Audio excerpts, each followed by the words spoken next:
Yo, what up, dog? Bearded, is that you? Bearded Corvus Audio? Yeah, that's you. I knew because of your chat color. What's up, dog? Good to see you, man. Oh no, In and Out is trending on Twitter. What does that mean?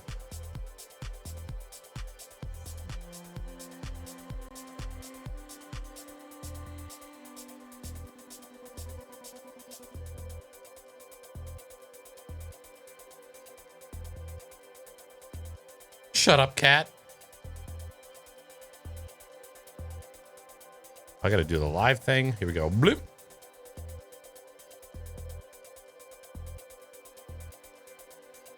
Doo-doo. Oh my god. There we go. Showhole BB. Always for you. What up, 8-Bit? What's going on, Score? Thanks for the 100.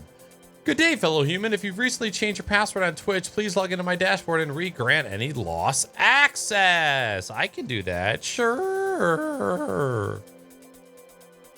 It's crazy that Twitch Moobot was free and then it wasn't free and now it's free again. Now it's free again. Ah, yes, I would like to change my password. Okay, it's not there. Discord, bot. Permissions. I will eat your ass. I bet your ass is free. Got him. Yeah. Wait a minute. Yeah. Well, now I got to do the goddamn Moobot because Twitch got hacked. You know?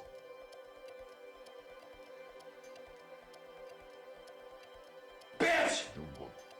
I love you! Paradise.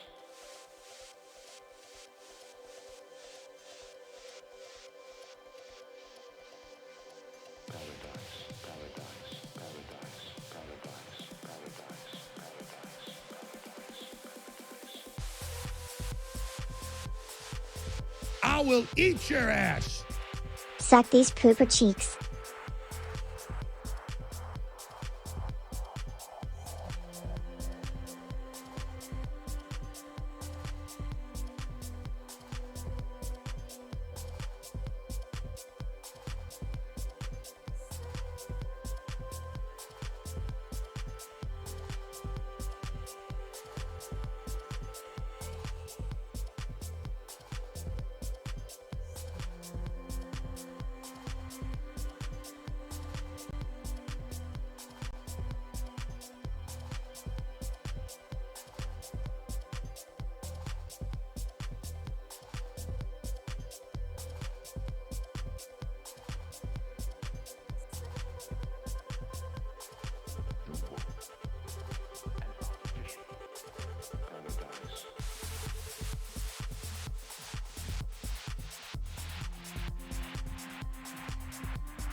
Bitch!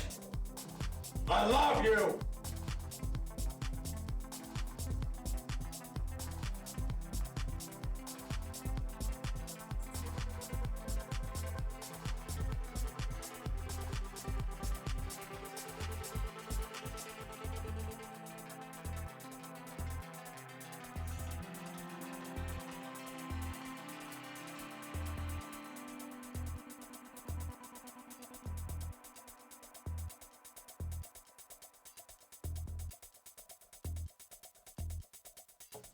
Hello?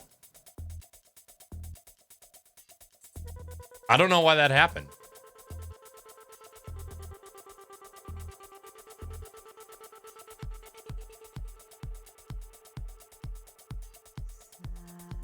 Hello?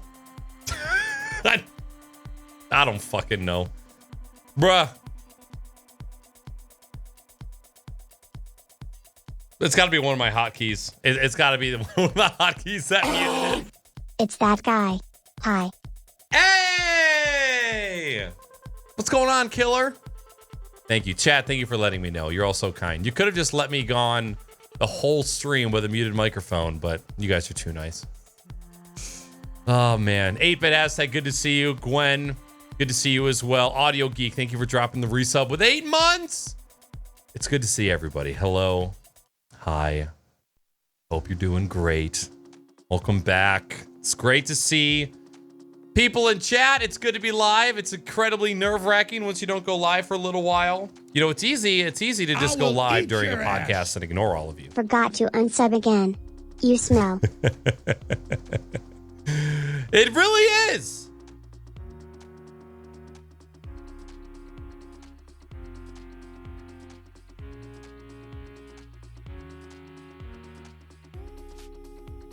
Oh, I got confused for a second there. All right, I'm good. I'm good. Sorry, I had to download an update to the Beacon app. I think it should still be running just fine right now. Oh, you know what? It's on my desktop. Hold on.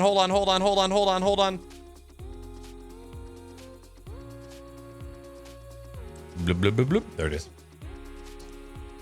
Audio Geek again. Good to see you. Thank you very much. What up, Chubby? How much longer are you gonna go without unsubbing, my dude? I will eat your ass. Didn't I just do this? Suck my ass knackers. You did. Well. There is probably some of you that resubbed like a month ago, and then I didn't stream for a whole month. Because I know people don't usually resub during the podcast, which you shouldn't.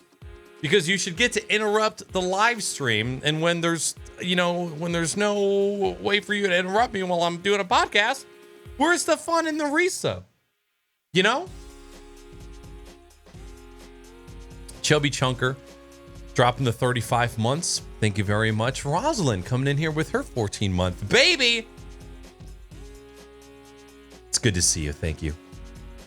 Welcome back. Thank you. Thank you. I gotta tell you, man, the more you don't stream, the harder it is to come back. Like, the longer you go without going live, so many different terrible thoughts just kind of creep their way in, and it's like, should I go back? You know, it sucks. Dude, being a content creator is the worst. It's the absolute worst, but it's great. I've just been, as you've probably noticed, I have been outletting my creative expression in other ways. You know, I've been trying to edit and, write scripts for YouTube videos and fucking focusing really hard on TikTok. And, live streaming has just in a weird place for me right now. Holy Christ. What's up, Gamer Inc? What's going on? Thanks for that resub. 8 months with the Prime. Let's go. Oh my God, you guys got a cum train going. Wally! What's up, Middle Age Stream? Thank you for gifting another sub over to Wally Treats. I will eat Wally, your that's your ass. 37? Oh, hey, I know that dude. Bitch, What up, Salty? Oh my I God. love you. Middle Age Stream's going crazy. Hold on. The mic review video made me laugh hard. Good. I'm glad. Dude, I can't even fucking tell you how long that video took me, dude. I started that video like a month.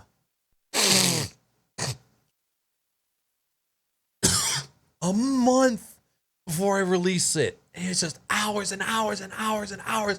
Who decides to make an audio box in the middle of a mic review? I do. Because I'm stupid. And my ADHD does not allow me to focus on one thing at a time. So I'm going to build a box from scratch. It was great, though. I loved it. I loved every second of it. And it's a great fucking box, I must say. But I shouldn't say that I has an ADHD because I don't know it yet, but all the signs point. But yeah, so a lot of positive feedback from that YouTube video, and Flat-toed, you seem pretty level to me. Keep it up, Knackpog. that's a dad joke. That's kind of a dad joke. Yeah, what's up, Quitbark? Dropping the 5 months. Welcome back. Thank you. Geeks for Geeks. Good to see you. Thank you for stopping in. Nate Dogg, I see ya. Wally Treats, hope you're doing solid. Gamer Inc. again. Hello, welcome to the show. Thank you for stopping in. Middle Age Stream, thank you for dropping the gifted subs. To Nate Dogg, Salty Sam with his 51-month resub. All night long. Tonight might be a lot of like introspective conversation and just like talking about stupid stuff, but it's kind of going to be like a mini therapy session. I'm not planning on like talking about anything, but just the vibe that I'm getting already and the mindset that I'm in, like we might just go off on, it might just be tangent after tangent after tangent, but that's why I'm here. I don't know if that's why you guys are here, but yeah. Thank you all so much for the subs and the resubs and the gifted subs. It's so awesome to see all of you. Thank you for stopping in and being kind and saying hello. I am a dad. I have very little social interaction. Amen. Amen. You know what? We really didn't do a whole lot of socializing over the summer because we didn't really know, right? We didn't know if we wanted to go out, even though we're both vaccinated. I still didn't want to put myself in harm's way, right? Because are the chances of you dying when you get COVID vaccinated much, much, much lesser? Yes, significantly. Are there still percentages that you can have long-lasting effects after getting COVID? Yes. So if I can choose to not put myself in harm's way for one more summer, I'm gonna do it.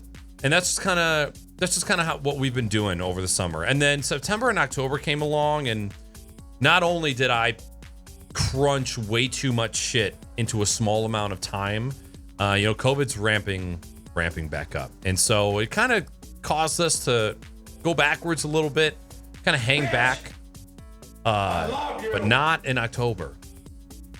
Middle age, large stream. The gifted sub over to Geeks. 86 in the channel. What's good, buddy? Thank you. Hey, I miss you guys too, very much. Vacation was awesome. The week before the vacation, I saw Angels and Airwaves on Sunday, and then I saw Porter Robinson on Tuesday, and then I left for St. Louis on Thursday, and then we just got back late Sunday night. And then, of course, what do you know? In classic day job fashion, an 11-hour day today. Why is it? Why does that always happen to me? But I'm in a good headspace about it. I'm tired, but I'm not bothered. And I'd rather be tired than bothered, right? Don't you just fucking hate taking your day job home, man? Oh, God. Is it not Tech Tuesday? Tangent Tuesday is good too. Amen. We'll probably talk about a couple things. I kind of wanted to see what has come out recently. We don't have to spend a whole lot of time on the Apple stuff just because it was a super short shit. However, it is incredibly exciting, the hardware that's going to be coming out. Can't wait to see this stuff get tested. Joe Tachi, what's good? Welcome in. Hacks Effect, hello to you as well. Dirty Hookah Hose coming in here with his fat ass cock. Get in here, buddy. Dabber Litter, hello. Welcome into you as well. Still on pace to be back in the office next month? Oh, that's right. Some of you are probably still working remote. Interesting. Yeah, shit's gonna change. I've been in the office now for a couple months. I'm in there 5 days a week, but nobody else is really there, so it's not as bad. Concerts were fucking awesome. If so, how hard were you? I was so fucking hard. No, I mean, I was semi-hard, because I'm not looking to upgrade anything right now. Obviously, I've got my less than a year old M1 Mac Mini over here. Could it be more powerful? Yes. Do I want to go out and spend $2,000 on another machine? No, not right now. We're gonna wait. But it was super exciting to see the stuff that came out in October, late September, and then to also see the new stuff come out earlier this week. I just think that the future of portable computing is about to get next fucking level.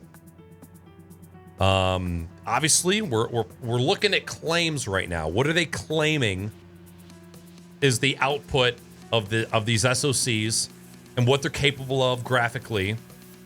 But when they promised on the M1, they delivered. And if they are promising the same again and they are not going to let us down, we could have some really fucking powerful PCs. Really powerful, thin PCs that might be great options for non-Mac users. You know, like people that don't want to get into the Apple ecosystem, but maybe just want a super powerful portable computer to go with their portable phone.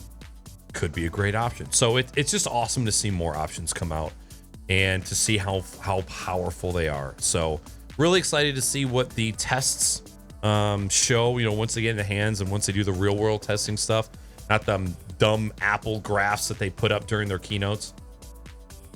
Did you end up trying out Soul Taco? We did not, Gwen. So Thursday, we got Dado's Pizza. Friday, we went out to the Blue Duck. Saturday, we got Thai food from someplace. All I remember is sushi, pineapple fried rice, drunken noodle, pot stickers, and Bud Light seltzers. And then Saturday morning, we went to a place called Need, which was a bakery that did sourdough bun pretzel sandwiches. And they were fucking amazing. And then Sunday, we didn't do anything Sunday, I don't think. I probably have reconfigured my recording streaming setup 4 times since your last stream. Oh my God. I have not done anything except we're messing around with this guy. So if you guys have been on social media at all, you know that I'm currently beta testing the Beacon Mix, which is pretty much a beep, and it comes with a beep, beep. It sports a beep. However, with that, you get a beep. So far, I'm in beep. Redacted. I signed an NDA, you cunts, and I can't say anything about it. Actually, I can probably say a little bit, but I'm too scared to say anything for fear of breaking that NDA. Dude, I'm in IT. I'll be remote for 2 years in April. There isn't a date for us to go back. Damn. I don't think I'd want to work remote. I didn't like working from home. I don't like being on a computer for 10 hours for my day job and then also being on a computer in the same room for another 8 hours at home, right? Or not 8 hours, like 4 or 6 hours. I like having my work be in the workplace. I'm not a work from home fan. What up, jokes? Are you excited for Magsafe MacBooks? Absolutely. I have no reason for a MacBook currently because I've got an iPad Pro with a Magic Keyboard and an Apple Pencil that I adore. However, I will probably combine a Mac Mini and an iPad into a MacBook Pro in a couple years' time because I am somebody who enjoys the docked experience, the portability, because I work on the road a lot, especially when I'm at work. A lot of the times at work, I will take a lunch break and I'll go somewhere and I'll work on content shit. Like I'll record TikToks in my car, I'll record Twitter videos, I'll reply to comments. Like that's what I do on my lunch break a lot of the time. So having my iPad on my phone all the time, it'd be sweet to just have a fucking MacBook where I could go to a coffee shop for 45 minutes and knock shit out like that. That'd be dope.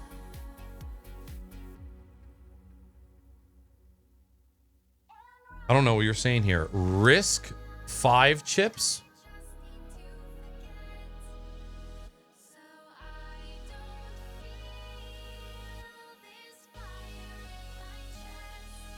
Open source and royalty free? Apple exploring open source RSC V chips, but almost certainly not instead of ARM. Yeah, I've never heard of these before. I like the home improvement neighbor guy angle. Yo, thank you, Sharpie. I'm sorry I'm behind on chat. I'm sorry. This is what I do here. I'm behind on chat. We go on rants, and you never see my full face. I saw Soul Taco from the car, though. Oh, no shit. Okay. Oh, man.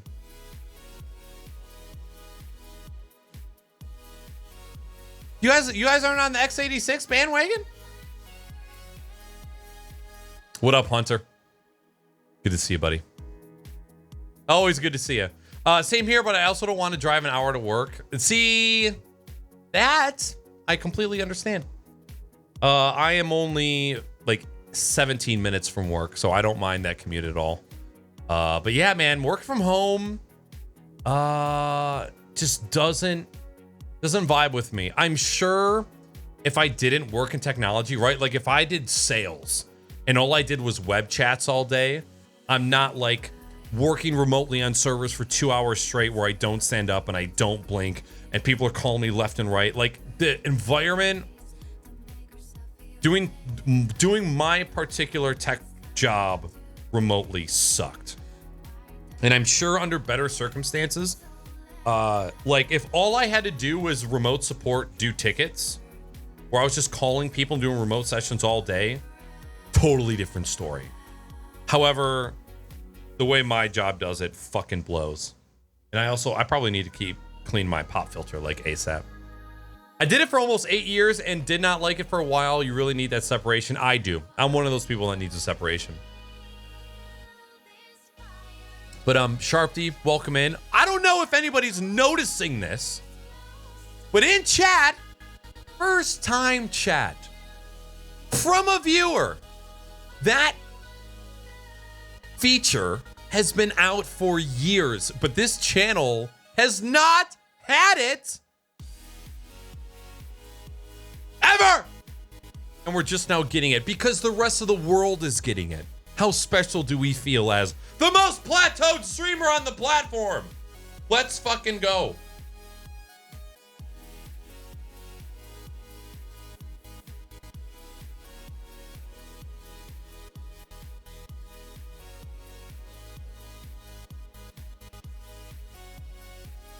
Yeah, exciting tech stuff on the horizon. That's for goddamn sure. Even though I was I'm what you would call how do I put this? I'm a self-aware, half-blind Apple sheep. Okay? I enjoy my Apple products. I do not force my Apple products upon other people. I do not think that they are best in the world. I do not think they are the best for every situation. But I love the products because they make my life easy. They make me have to think less about shit. They do what they're supposed to do. And it makes me happy using them. And I love the ecosystem. I don't think that there is another company that has built a better ecosystem than Apple has between all their devices. My life from phone to iPad to Mac Mini with AirPods, it's just like it all works so fucking well all of the time. I do my troubleshooting at work. I don't have to do my troubleshooting at home. And that's what is important to me as a tech professional. But I'm not blind to the stupid shit that Apple does all of the time. They do so much dumb stuff. They have a $20 polishing cloth on sale. So many people bought that fucking cloth that shipping dates are delayed until November now for a $20. This thing! $20! The wheels, the stand, why are they so expensive? Anywho. Dr. Fishboat literally typing a home improvement comment when you read that. How goes it? Hi, Dr. Fishboat. Thank you for first time chatting. Ha! I'm doing all right. Thank you for asking. Put a picture of a fence on the back of the monitor. That's actually, what if I did a little LED fence? Yo, what's up, Wolf and Roses? I know you from Twitter. What's going on? First time? Holy first time chatters. I also love my iPad Pro. I love that thing to fucking death. Doing part design is fine from work from home. I would imagine that, like, for the super artsy people that are all about, like, attitudes and vibes and environment, like having an amazing studio with exposed galvanized pipe and bare wood and plants everywhere and nothing but like sunshine just beating on them while they're in this room and they're just crafting and drawing and being artsy fartsy shit that I can't do. I can imagine that working from home is the best fucking thing in the world. You wake up, you flick the bean, you have some coffee, you smoke a doob, then you just artsy fartsy all day and you get paid good money because you're fucking good at it. And like 2% of the world can do what you guys do, and that's why you're so fucking good.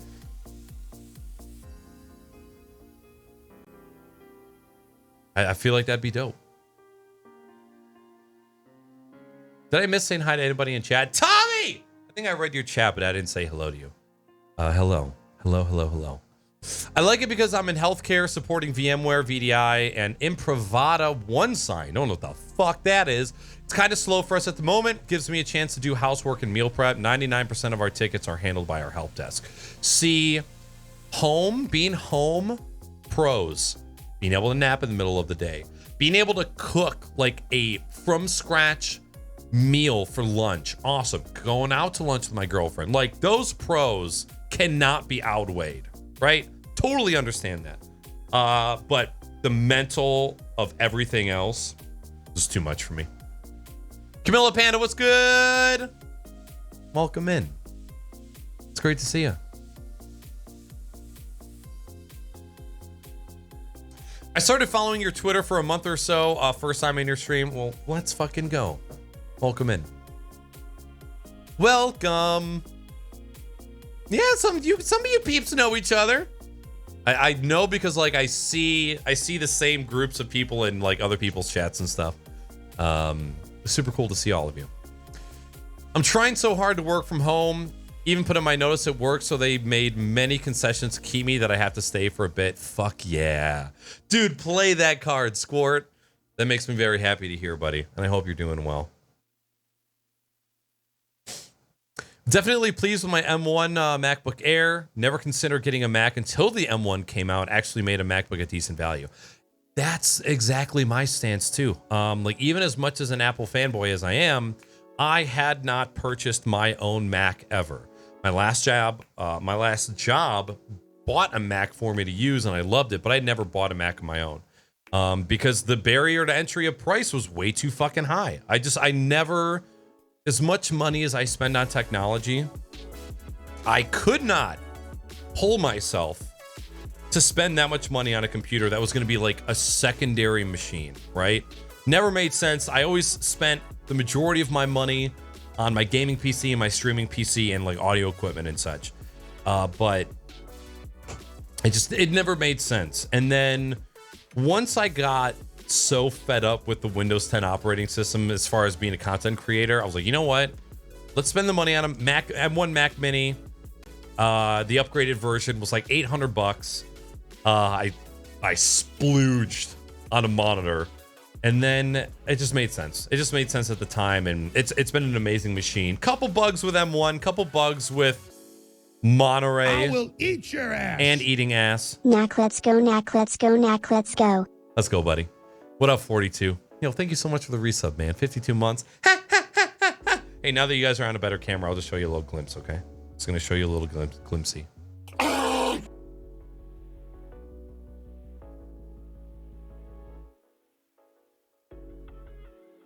That's all I get. That's all I get. It's dope. It is dope. And what I got to do now is I got to put pretzel here.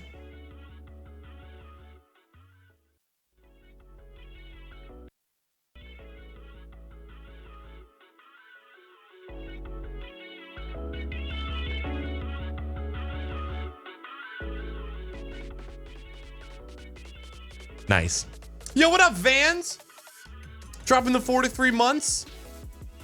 Thank you so much, man. For the Prime. Also, back by popular demand. You know how many? Do you know how many people yelled at me the last time that I shaved my mustache? And when I say yelled at me, I meant like yelled. What the fuck? I don't even know who you are anymore. How am I supposed to recognize you on TikTok? What kind of mustache rides am I gonna get now? What the shit? People were angry. So I brought it back. It is the winter time. All right. It's doing its job, keeping my face warm. And we're here. And it's back for you. It won't be around forever, but you know, we're chilling. We're chilling, all right? Let me make sure I did the Twitter thing.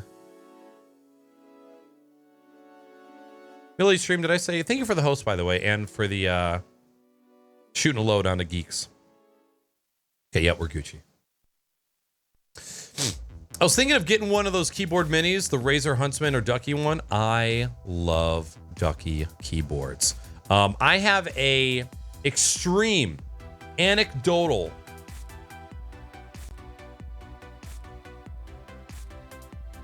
raging hate for Razer products. So I personally, anecdotally, will never recommend any Razer peripherals to anybody ever because I hate them.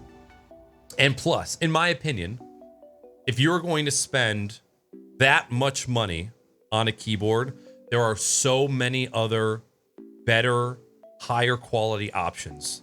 And I mean, if you just go to like mechanicalkeyboards.com, right? And you just go through like the brands, you'll see all of these other brands. You cannot go wrong with Ducky, in my opinion. They're simple. There's no software. They look great. They sound great out of the box. I'm a huge fan. I'm good. Mucho busy. Good to hear that, Camilla. It's not, yeah. You went to 2 cosplay conventions, right? I saw that you met up with Cosplay Fitness. How hard is his body? I want to squeeze him. I will squeeze him one day. M1 is one of those breakthrough moments in tech. It's really that good. I agree. I 100% agree. What up, Plague Rat? Yeah, and it's total fanboyness aside, that shit changed the game. When you got the same company developing hardware and software in tandem, shit gets real. And I know this is such a small thing that most people probably don't care about. But the fact that I can launch iOS apps on my Mac makes me a very, very happy camper. Because there's some times when like I'm sitting at my computer and I'm using it and I just don't want to fuck with my phone. And I would much rather just be able to load the app on the PC, do what I need to do, and then move on. You know? Much rather.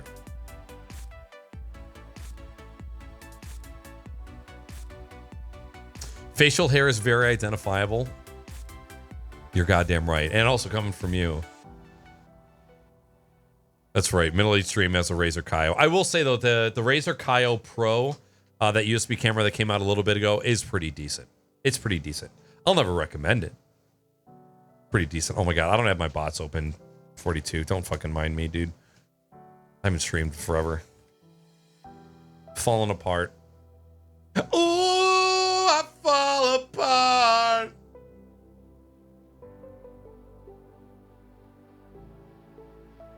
She told me that I'm not enough.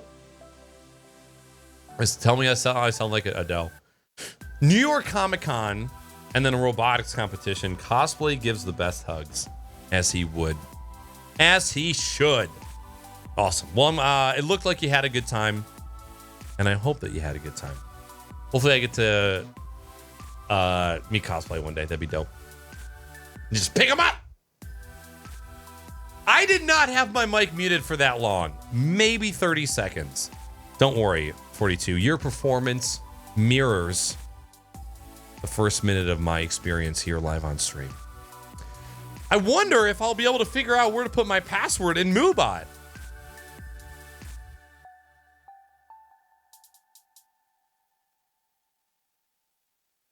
Do you want me to just log out?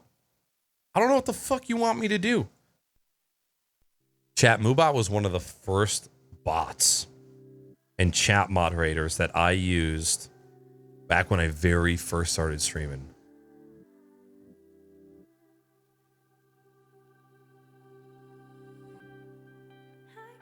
Was it really 6 minutes? Please tell me it wasn't actually that long. Okay, honest. 100% honest. How long was my mic muted? Are you... Come on! That long? What up, JB?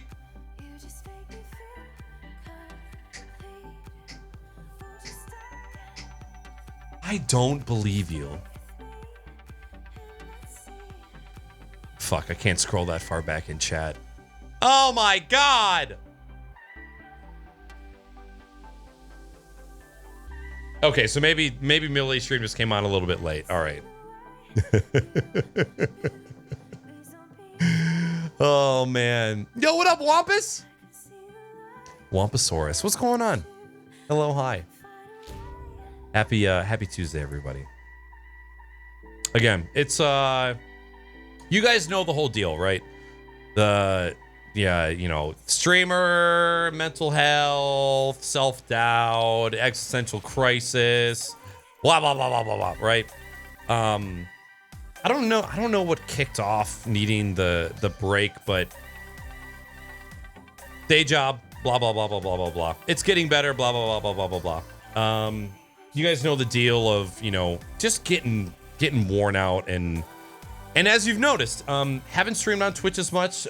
It became harder and harder to try and reach out to people to do guests for the podcast. People that I were reaching out to and talking to were just ghosting me. Got discouraged, and then like things just came up, and it just like one after the other, and sometimes life just doesn't let up. It just keeps hammering it on, and I always feel like September and October are always super busy months, at least for us in IT. I don't know what the fucking deal is with that, but that's just how it is. And I just couldn't. And then I really started to focus on TikTok and YouTube. Trying to post a TikTok a day. Again, spent way too long on that mic review video. The video before that, part 3 of my office redo. That one took even longer just because of the amount of footage that I shot. And I just started keeping my head down and writing and video editing. So, I mean, going forward, full disclosure, my schedule's gonna fucking suck. My stream schedule is gonna suck. I'm gonna do my best to... Oh, you know what? The bots that I use, oh my god, the OAuth tokens for my bots are probably broken. Oh.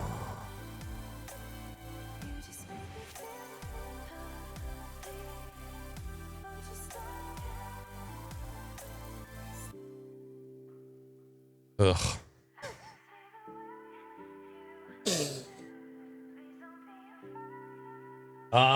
But got some video editing time in, and what I'm trying to do, and what I might do moving forward, is keeping Tech Tuesday and then just doing the podcast on Sunday, right? Trying to do streaming and YouTube and TikTok and my day job and be healthy is borderline impossible. To actively try and pursue a growth in streaming, I either need to completely negate the rest of my life, which I'm unwilling to do, or I need to drop TikTok and I need to drop YouTube. But I know deep down that putting all of my focus on Twitch is the wrong thing to do. I know that in the long run, sure, short time, those dopamine hits, it feels fucking great. But I know that I'm not setting myself up for success when it comes to longevity of the Knackers brand, or should the Pickle Nick brand. Eat your ass. Hey man, nice mustache. Why did she say it like that? What the fuck? Hey, man. What up, Bishy? Oh, thanks for 37 months, buddy. Welcome in. Ginkgo! Hey man, nice cock. What the hell? Tell her to stop. Oh, man. Yeah, all the bots are broken. It's just... I don't have the energy to deal with it. It's low budget stream here. Squirt, we were totally supposed to do like a cooking stream thing while you were here too. We were too busy just being sexy. I got my Mac Mini for $750 Canadian, and the trade-in value was $660. Not bad. That's not fucking bad at all. That's great, actually, especially for Canadian. I didn't know that you were Canadian. Oh yeah, Canada. Bishop and Ginkgo, thank you both for the resub and welcome in. What kind of adhesive do you use to keep your panels on the wall? It's actually those mini. It's not Velcro. There's Velcro, and then there's like that clicking Velcro. You know what I'm talking about? You press it together and then it clicks. The panels actually came with those on the back of them, and so that's what's keeping those up right now. You can actually probably see, like, I have my streaming PC pulled out because I had to fix some shit the other day. It's kind of blocking the bottomness over there. Hook and loop tape? Is that what it's actually called?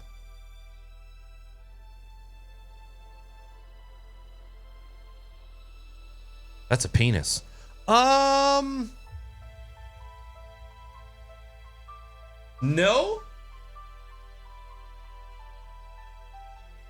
Oh, okay, that's what you're saying. Yeah, hook and loop. Hold on.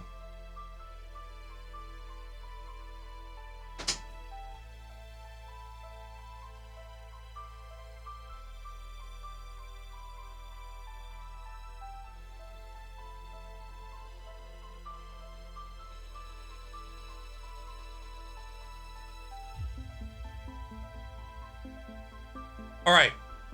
So if you've never used this stuff, fucking get it. Scotch. Sujetadores. Attaches. Extremely strong. Fasteners. These are called fasteners. So it's a roll, sort of like Velcro. It has some of the most strong adhesive that I've ever had on the back.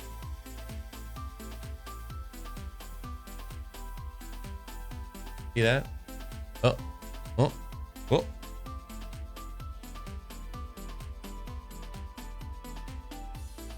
You kind of tell how there's teeth there.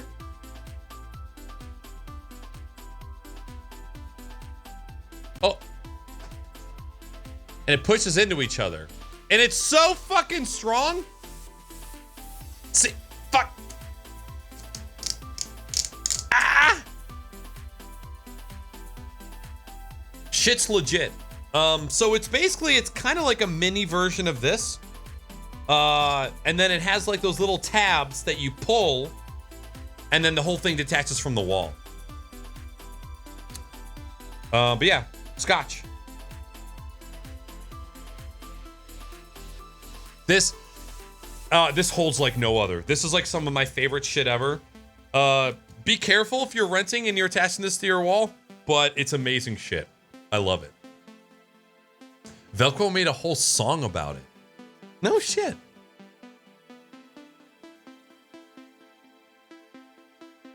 Dual lock. Okay, so that's what it's called. Trying to decide between those kind of panels there or just some RGB lights I can mount and project onto a surface. So Wampus, I'm afraid to tell you that those are discontinued. The only place you're going to be able to get those are on eBay. And even so, if they decide to pull the support from the app, you'll be SO luck. Why did I say it like that? Shit out of luck. Which I'm kind of just counting down the days until I am. Did any of you see the new Nanoleaf stripes shit that came out? I'm gonna be honest, I like it. It's the first Nanoleaf product that I thought actually looked cool. Nanoleaf lines.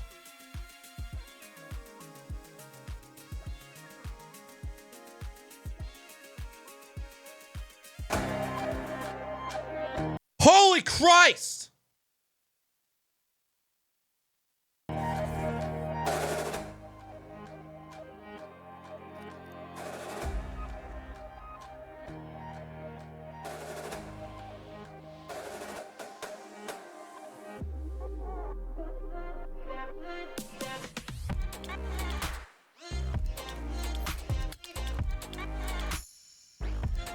So up there in the top right. Yeah. So these are obviously all renders. But that's pretty much how they look in real life too. MKBHD! That's pretty fucking dope. You know, like that's a completely different spin on lighting, and I think it looks awesome. Like, I'm actually intrigued by that.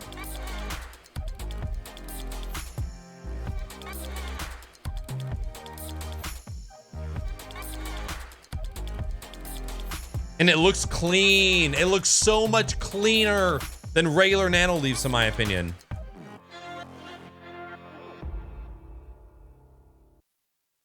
Am I wrong?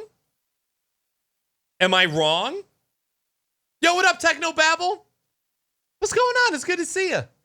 Twitch is a social media platform just like all the others. It's extremely time consuming if you're taking a real stab at it, and there's no guarantees it's going to pay off. Focus on your interests and share your experience as you live your life, regardless of its images, videos, or live. We'll be watching. Hey, thanks, Bishy. Amen. Yeah, I love live streaming. I really love doing the just chatting stuff recently. You know, for a second there, one of my flaws as a content creator is if I don't feel like I'm putting anything out that is valuable or different, I will not put it out. So it's not about being perfect. It's not about, you know, it having to be like exactly what I want to do. If I'm thinking about the thing that I want to do and I'm like, man, this isn't that informational, this isn't that valuable, I'll just drop it. And that's what kind of happened a lot through the end of September and into October is I started looking at what I was doing and I'm like, I started falling into doing the same things that other people were doing, wasn't doing anything original, and I was putting aside the things that I had genuine interest in. So what I need to do is really, my self-discipline for being a content creator is really bad right now. And what I'm doing is I'm trying to improve the other parts of my life, like my day job, like my mental health, like my physical health, to try and retain some of that discipline, right? Because something that you kind of learn through your streaming career is it's not about being motivated to do the things, it's about being disciplined. And my discipline right now sucks major Shrek cock. Swampy, sweaty cock. With onions. With layers. It's just not good. Then that's the honest truth. And it was way easier for me to go, yeah, I'm going to spend 8 hours editing a YouTube video, but I don't want to go be live for 3 hours. Being live takes a lot. It's a lot of energy, and when the day job sucks it all out of you, it's hard to do it afterwards, so... Yo, what up, Funky Fresh? What's going on? It's good to see you. Jay Bruce for above, you said, I just want to let you know I like you. Well, thank you. I like you too, and I hope you've been good. Thanks for stopping in and saying hello.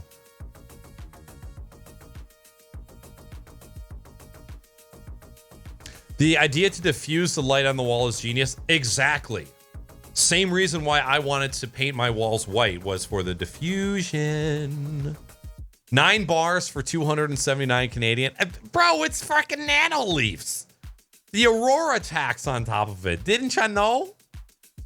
4Gs, what the fuck is up? It's good to see you. So many people stopped in to say hello. Thank you all so much. So for anybody who's like kind of wondering what the fuck I'm talking about, I fell off my plateaued throne at the end of September. Oh, that was the other thing too. We had Squirt that stayed with us a weekend. We had Sonder that stayed with us a weekend. We hung out with other friends. We went out to, thank God my hometown threw some street festivals. I don't know about y'all. I am a major sucker for street festivals, like food, booze, and art. And Weenie and I went to a couple in our hometown and in another town, just walking around, grabbing a beer, getting some food truck food, and looking at everybody's art in their tents and shit.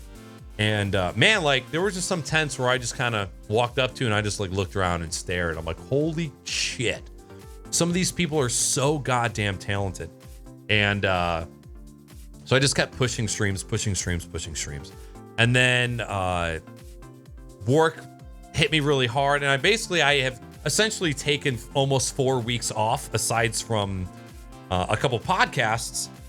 And now we're kind of back. And my future right now is so uncertain because I'm really just trying to figure out where I stand with certain things. Like trying to figure out what I am on TikTok, trying to figure out what I'm doing on YouTube. I will eat your ass.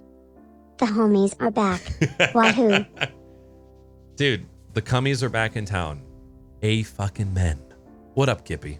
Yo, congrats on the new job, the new car, the new nipples. It's good to see you, man. 19 months. No, I'm sorry. 19 in a row, 47 months total. Holy fuck.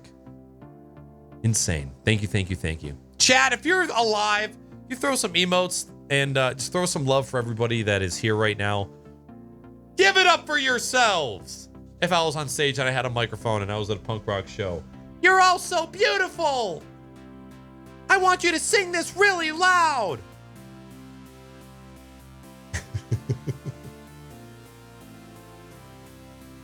So yeah, what I really want to say is expect inconsistency from me on the Twitch front. But active on Twitter all the time. I love Twitter. I enjoy Twitter very much. On TikTok, really trying to find my groove of what is my content on there. And I'm focusing on YouTube, to be honest with you. And I'm focusing on YouTube for 2 reasons. One, I am uncertain about the future of Twitch as a platform. I'm a little nervous about what's going to happen to Twitch. So much has changed. And so much has happened in the past couple months. And I'm not leaving. No plan on leaving. But I am going to start putting some eggs in other baskets just in case. And with how YouTube is right now, with shorts and discovery, it would be dumb to not focus a little bit of attention on YouTube. I gotta start coming up with a short strategy. I would really, really like to make one YouTube video a week happen. But because I'm a brand new YouTuber, I have to find out how to make that possible. On the weeks where I don't have free time and I can't script, shoot, edit, and publish, what videos can I do that are not incredibly long, that are informational, valuable, relatable? Like, what low effort, high value content can I use to break up some of the other things that I want to do? You guys saw that I did a mic review. You guys know that I'm testing out some hardware right now for a company. I thoroughly enjoy being involved in this stage, but I don't want to be a tech review YouTuber, right? Because that is a lot of people doing the same stuff. In my opinion, as far as tech goes, the only way that you're going to become a successful tech reviewer is if you go 100% into it and you fuck everything else. You have to have the budget to buy all this hardware to review it. You got to have the free time to have the turnaround time, because if you're releasing a Go XLR review 6 months after the product has come out, you're fucked. it's not going to do well. So like being a tech reviewer is kind of on another fucking level. However, I think there is a small niche within tech reviewing that I might fit into that I might enjoy. And so my YouTube channel is going to be, I'm trying to make it a mix of DIY projects, informational shit like tutorials, a little bit of reviewing things. But if I'm just going to review a product and I can't really provide anything else, it's going to be hard for me to get into it because there's already so many people doing that, right? Like, think of all of the tech review conglomerates in the space right now. Like, the only way you're going to make an impact is if you try to do just that. And I just don't have a desire to do that. So long story short, don't sub. My Twitch is going to suck for a while. If you want to follow content, YouTube and TikTok and Twitter is where I'm at right now. Those are like the three main things. I still plan on doing Tech Tuesday. Tech Tuesday is also a time where you can bring any technology topics. You can ask for tech support. I'll push you in the right direction. You can ask questions about tech on stream. All of that. I still want to do that. But again, Twitch kind of worrying me a little bit. Yes, worrying me a little bit. Twitch be pumping der pamps. Yeah, exactly. Could not agree more. Streamer tips? I am, I got into doing streamer tech tips. And I enjoy that. But now I'm seeing a lot of people doing tech tips on TikTok. And now I'm just annoyed by it.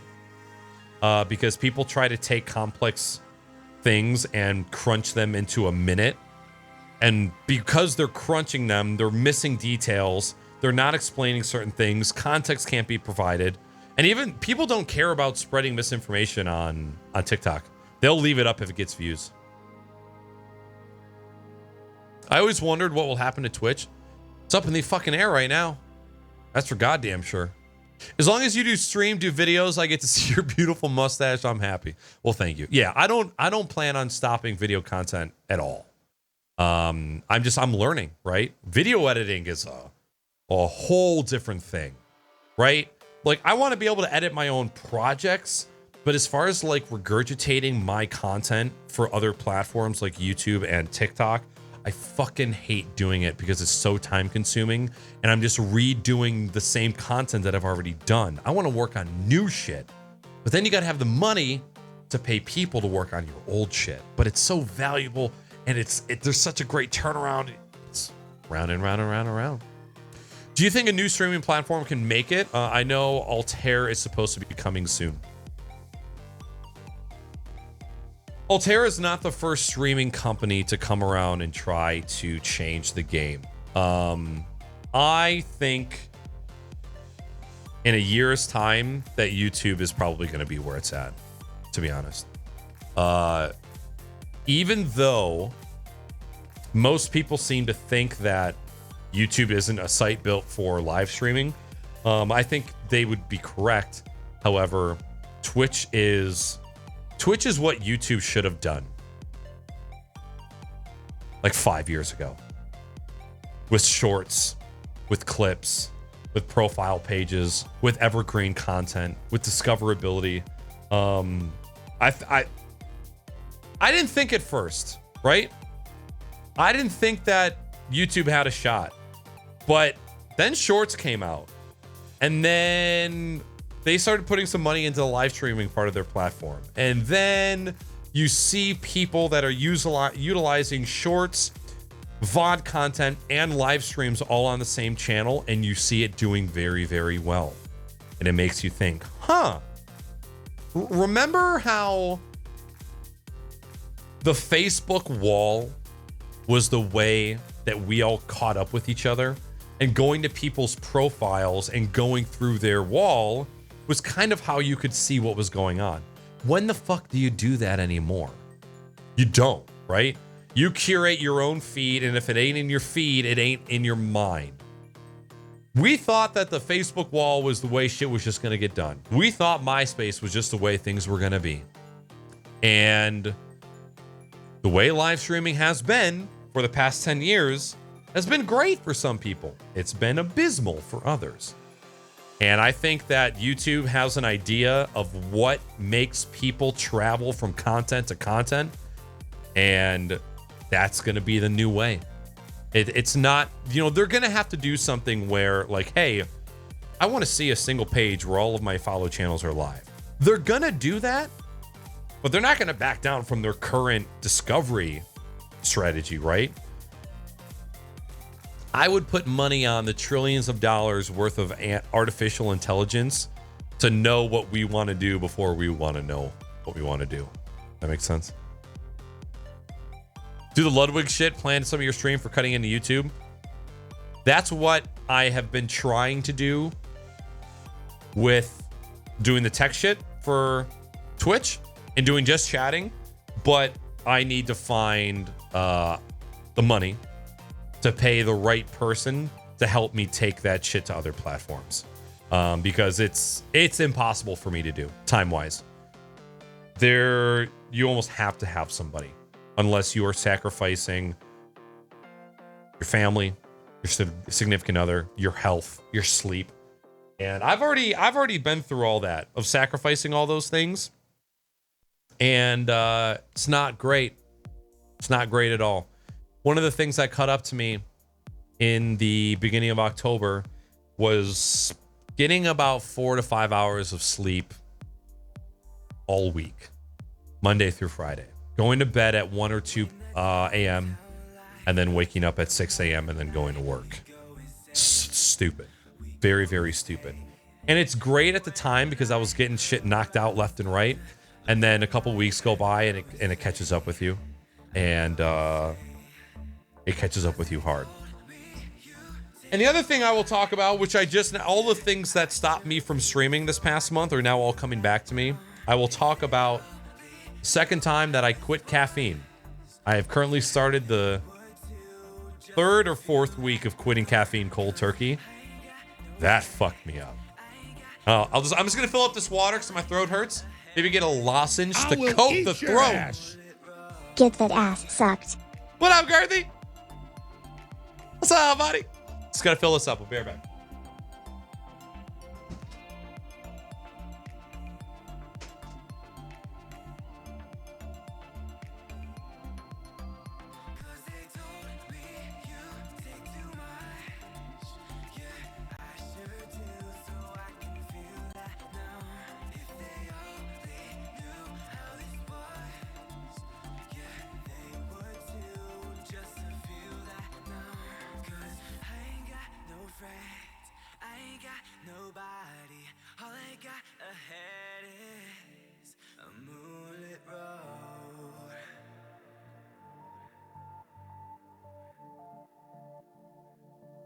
It's time for a Knack Daddy Candy Review.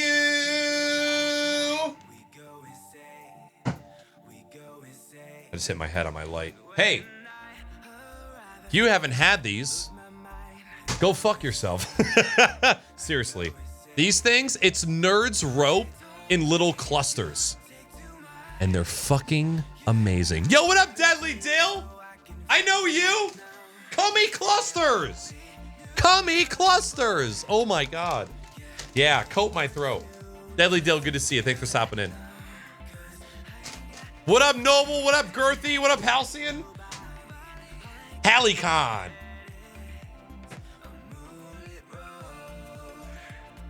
What about Twitch is bothering you?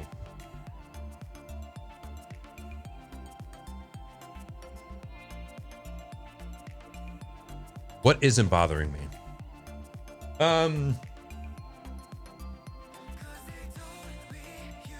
They're repeated, beyond tone deaf administration of their platform. I don't care about them not banning certain people or things not being fair. I hate their borderline complete lack of care for marginalized creators. I'm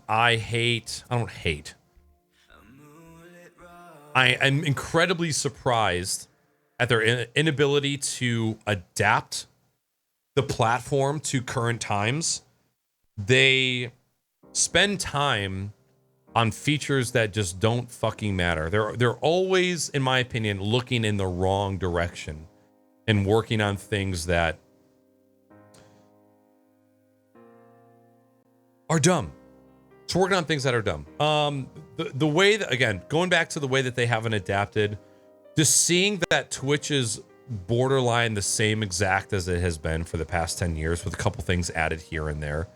It just makes me feel like there isn't any vision right now. There's no vision looking forward. Seeing the insane uptick of advertisements and the Twitch website on Windows operating systems is so fucking borked.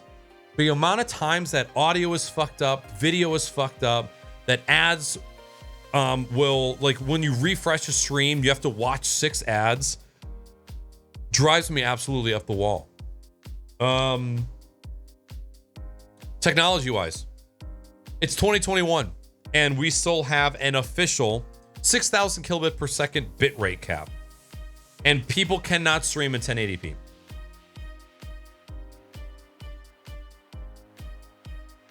The fact that Twitch is barely profitable. Go on and on and on.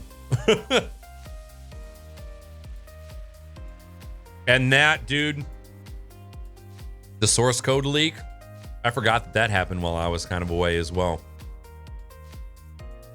We are ready for bed, homie. Good to see you back. Let's shoot some nerds soon. I got some right here. Girthy, thank you again for the resub, 23 months. Noble, it's good to see you, buddy. Thanks for stopping in. That includes Matcha. YouTube strike system is garbage. Leaving up to one person's opinion when it's your work that can be lost thousands of hours of work. So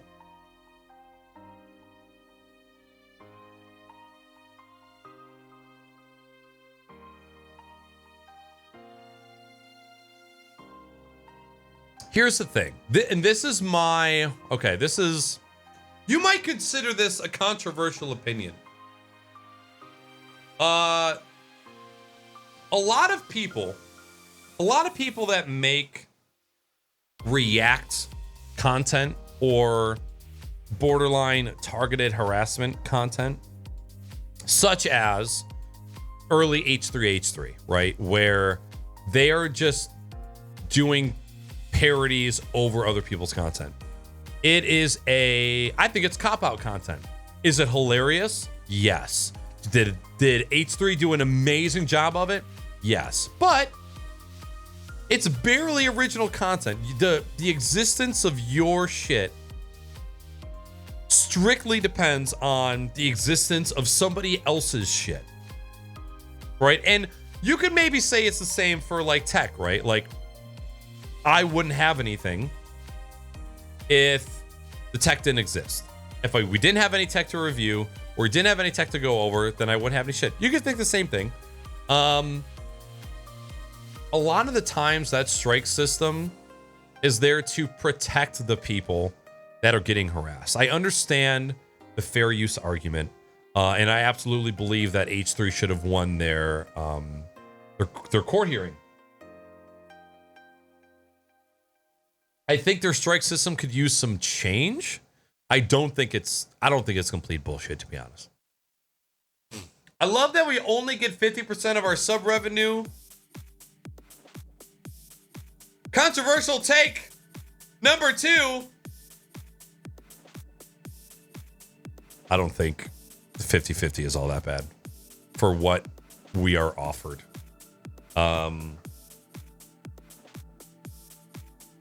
There's so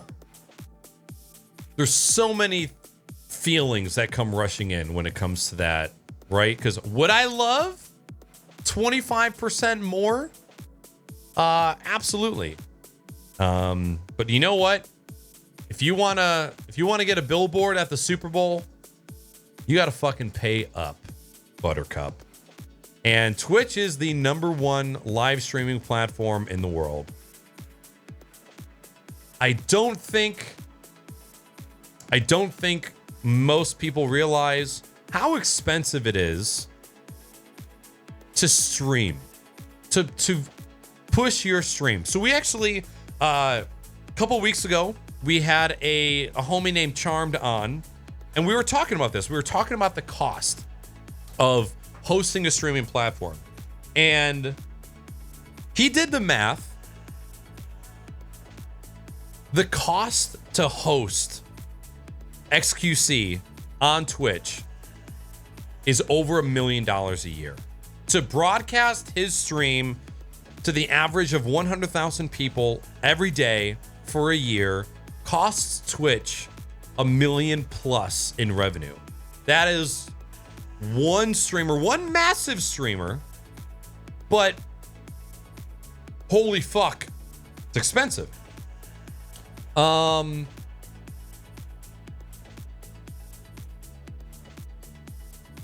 Sure.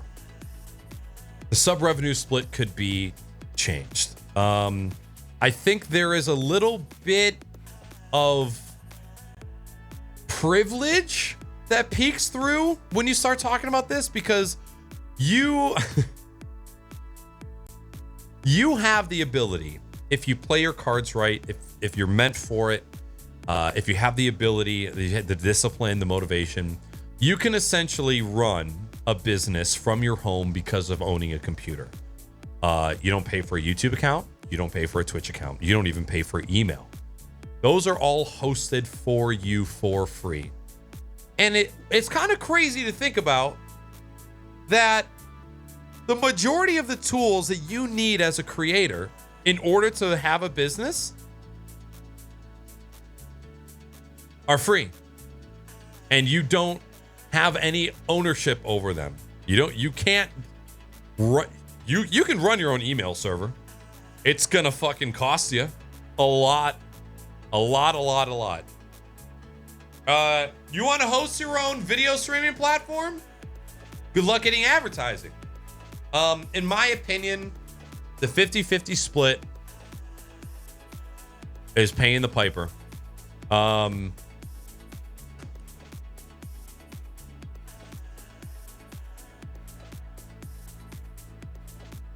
Twitch and Amazon dropped Twitch Prime back in 2017, which essentially more than doubled many streamers' revenue for doing nothing. You did nothing and you just got free money. That's pretty fucking sweet, isn't it? Twitch loses money on all the one viewer Andes. Exactly. Why do you think they can't provide transcoding to everybody like YouTube can? It's because it's fucking expensive and Twitch is barely profitable. They got complacent because there was so little competition. Amen. Amen. If they adopted to modern times, they wouldn't need the cool, new, unneeded features. I like how you spelled cool. Cool. I guess when you get to a certain point, it hurts. I totally agree. 100% agree. Deadly. If somebody were to say, hey, do you want 20% more of your cut? Yes. However, I also understand how good creators have it. We have it so good, dude. Even if you're 10, 20, 30 viewer Andy, like, we have it so good. Shit can always be improved. So I guess, I'm just not the person to like always be pressing for more because what I have isn't good enough. I kind of later in life just learned to count my blessings and learn to deal within my means and not always focus on like, what else can I get? Because what I have is quite a lot. I'm very lucky to be who I am and where I am. I had no control over where I was born. So I tend to be a little bit easier on it.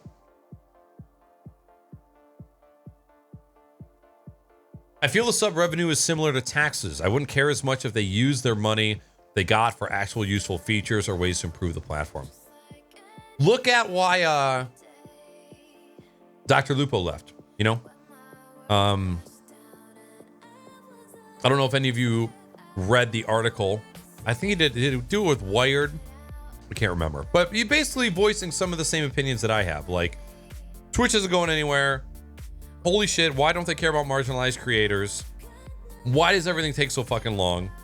Why aren't they coming out with anything new? And Dr. Lupo evaluated and said, what platform looks like they are actively trying to build something new and evolve?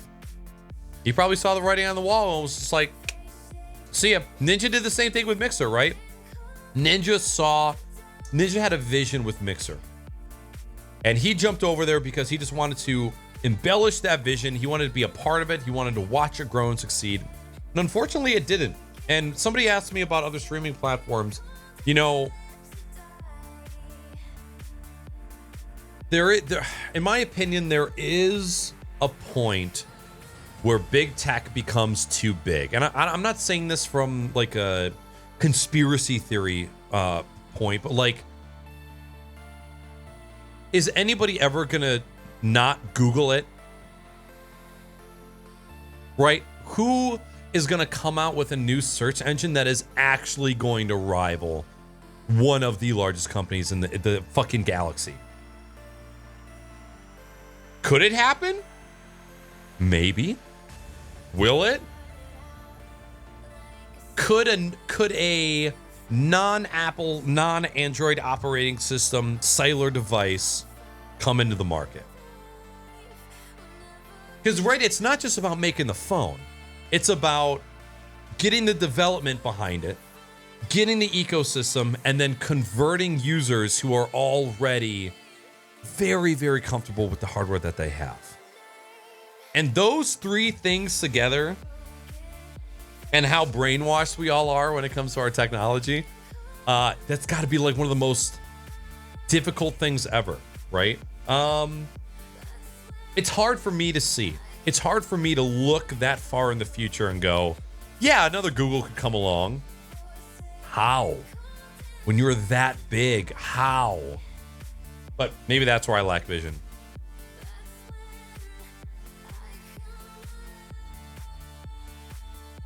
I'm helping the cause by streaming to my 0 viewers, sticking it to Bezos. Fuck yeah.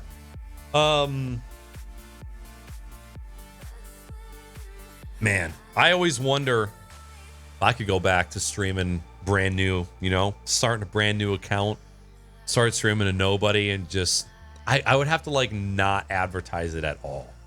I thought about streaming video games on YouTube. Because like I want to play video games on stream, but I don't, because I want to do the tech shit and the podcast shit. But I thought, like, how could I stream video games still and hang out with people? Man, what if I stream on YouTube? And then I could stream it 1080p, 20,000 kilobits per second. Still have fun. But then I'm like, well, my YouTube channel is also tech. Just an idea.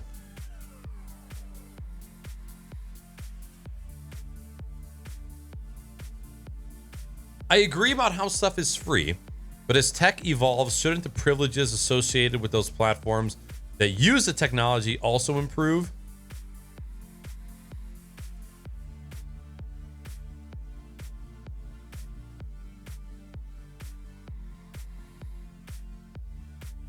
Yes. Yes. However, again, it is a privilege to do what content creators do. Ow!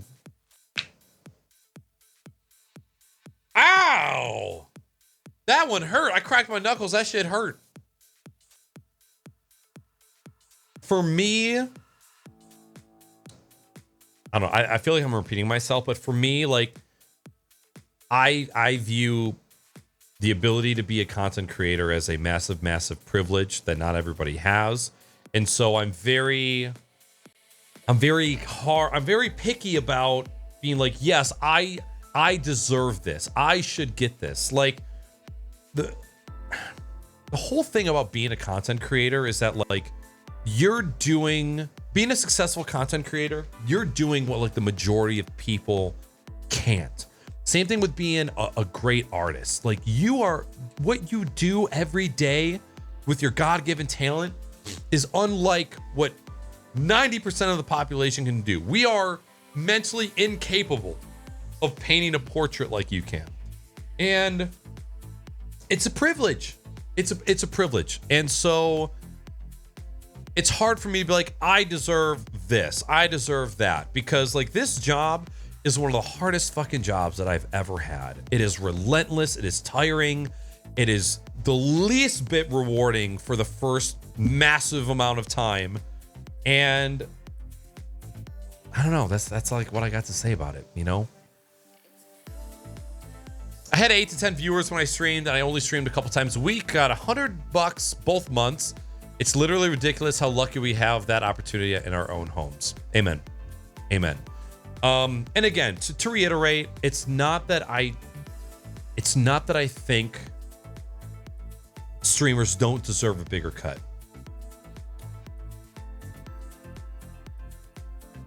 And as you guys have heard me say, it is also kind of bounces off my more recent beliefs that I hate Twitch's culture of the viewer pays for everything.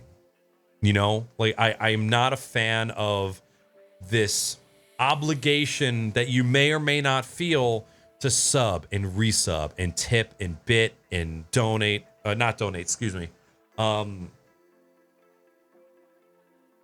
It just doesn't make me like, of course, seeing people resub makes me feel great, but I never want to be like, hey, we're so close to 3,000 subs, only 1,000 more. Can we do it? Yay. The way that I want to create is I want to be able to take resources from the companies that have an overabundance of it, right? Get the ad deals, get the sponsored shit, do the reviews, and make it so that my ability to be a creator does not rely on your paycheck. It's just something that I've grown to not enjoy so much recently. And that's why I'm trying to grow the TikTok, and that's why I'm trying to grow the YouTube, is if I can get reoccurring revenue through other means, then maybe I can not care so much about how I'm reacting to subs or what I'm giving you in return for your subs. Like, the people who I want to sub are the ones who have no expectations. No expectations in return. And I understand that people in chat want to see their name, they want to see the resubs, they want to see the numbers, and I totally get that. What I'm saying is that my stream might not be the best place to do that anymore. But I don't know. I'm just like, I'm following my gut. My part of my gut says keep doing the tech shit, keep doing the podcasting shit, mute notifications, but still allow them to come through. And just really, really focus on creating the best shit that I can. And if it ends up with a reward after the fact from y'all, sweet. But I hate focusing on viewer numbers. I hate focusing on sub numbers. The revenue does help shit. It helps me pay for my recurring expenses for the channel. It helps pay for hardware. It helps pay for hardware that I want to buy to review. It helps on so many different floors. Floors?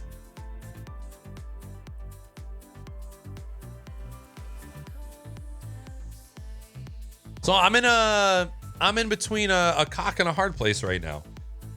You know, because I don't want to turn subs off, but I feel like it's caused me to lose focus for so long, and I'm so sick of not being able to focus.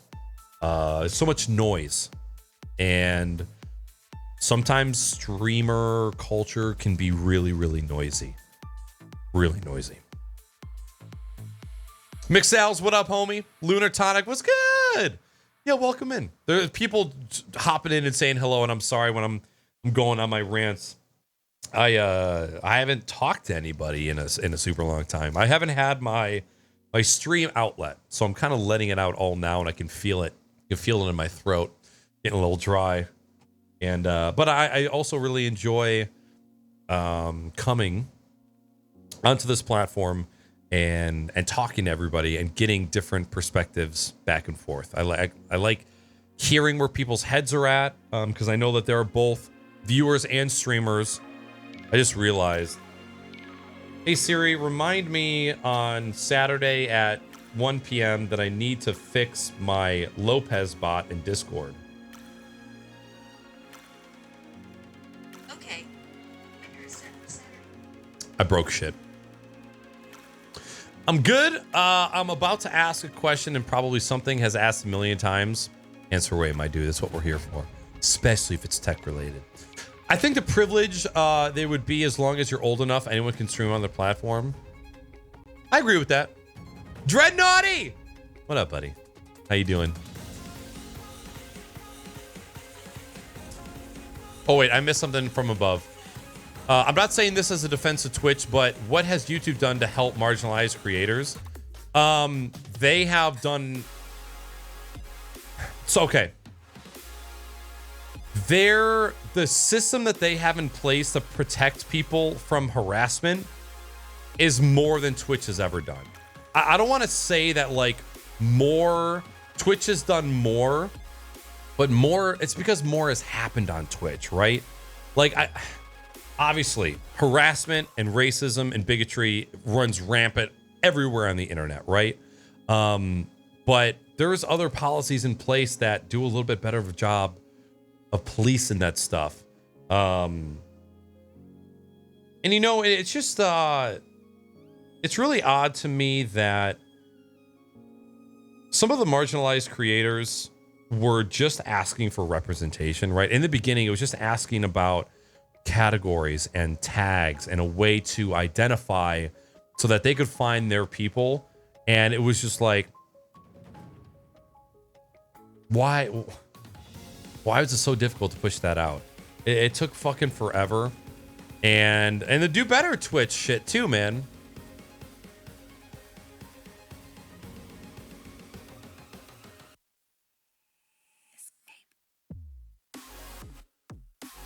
Usually I just let people vent because I like to believe in their frustration with their financial status rather than their lack of gratefulness. But like, it still screams entitlement. Yeah, it's a little bit of both, right? Just like streaming is both selfless and selfish. Look at me, look at me, look at me. But I also want to create shit for you, right? Two-way stream. Yo, sponsorship. Yeah.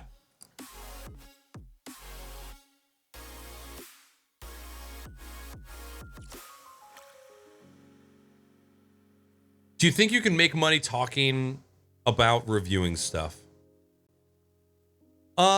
If I were to put my mind to being a tech reviewer, yes. I think that I have the capacity to be a successful content creator when it comes to tech reviewing. Do I want to be the tech review guy? Not really. I want to review tech. I thoroughly enjoy being dancing. What up, Bjorn? Oh my god, that's 3 years. Hi, I don't expect anything in return. Keep on going for getting that ass sucked less than 3. Yo, Bjorn, thank you so much. And like, obviously, right? You guys are injecting dopamine straight into my eye socket right now with resubs and stuff. And it's fucking, it is great. If you were around a couple years ago, you know that like all of my sub reactions were crazy over the top. All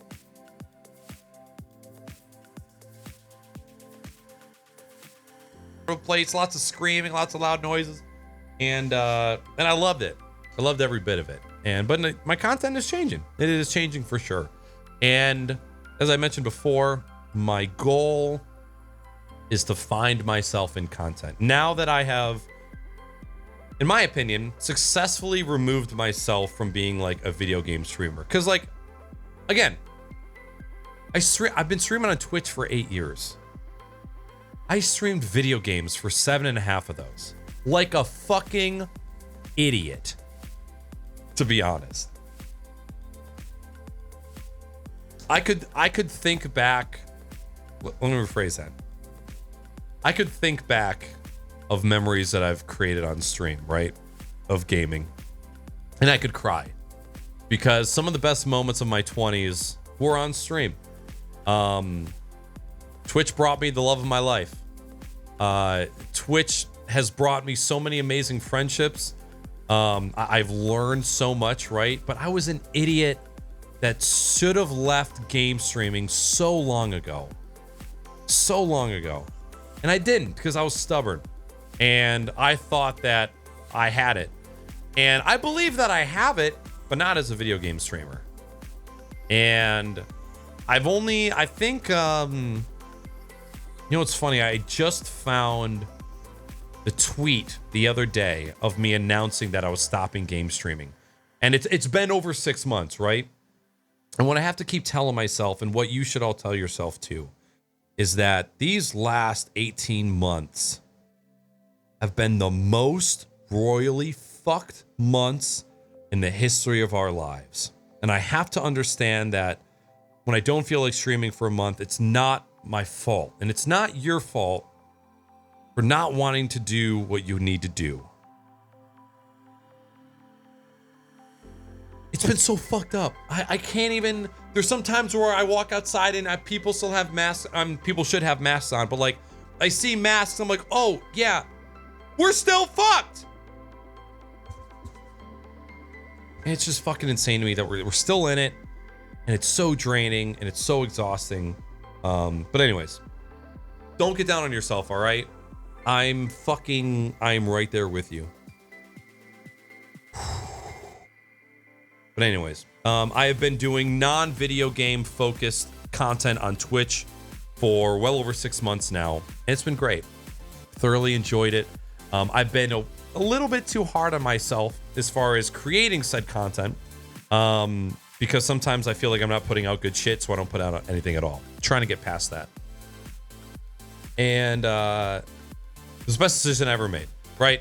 Making the switch. But now I need to, like, I had my groove with gaming. I don't have a groove with creating tech content and being a just chatting streamer. Finding that groove. And that's gonna be one of the hardest parts.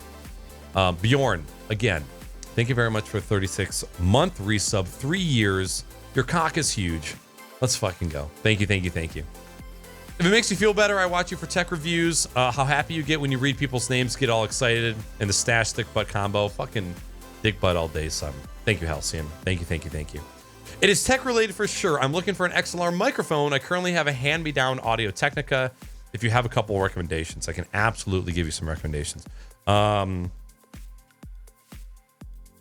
gonna give you a page so that you can start doing a little bit of digging, Lunar. It is called StreamWiki. It's a streamer Wikipedia that I've been building for a few years. So I'm gonna give you a link to the audio devices, and I'm gonna give you a link to where the microphones are. So what is your, I'm happy to spend a little bit of time on this. What is your budget? What is the budget that you are looking to spend? So if you already have an XLR microphone, you already have an XLR interface. And if you do, what is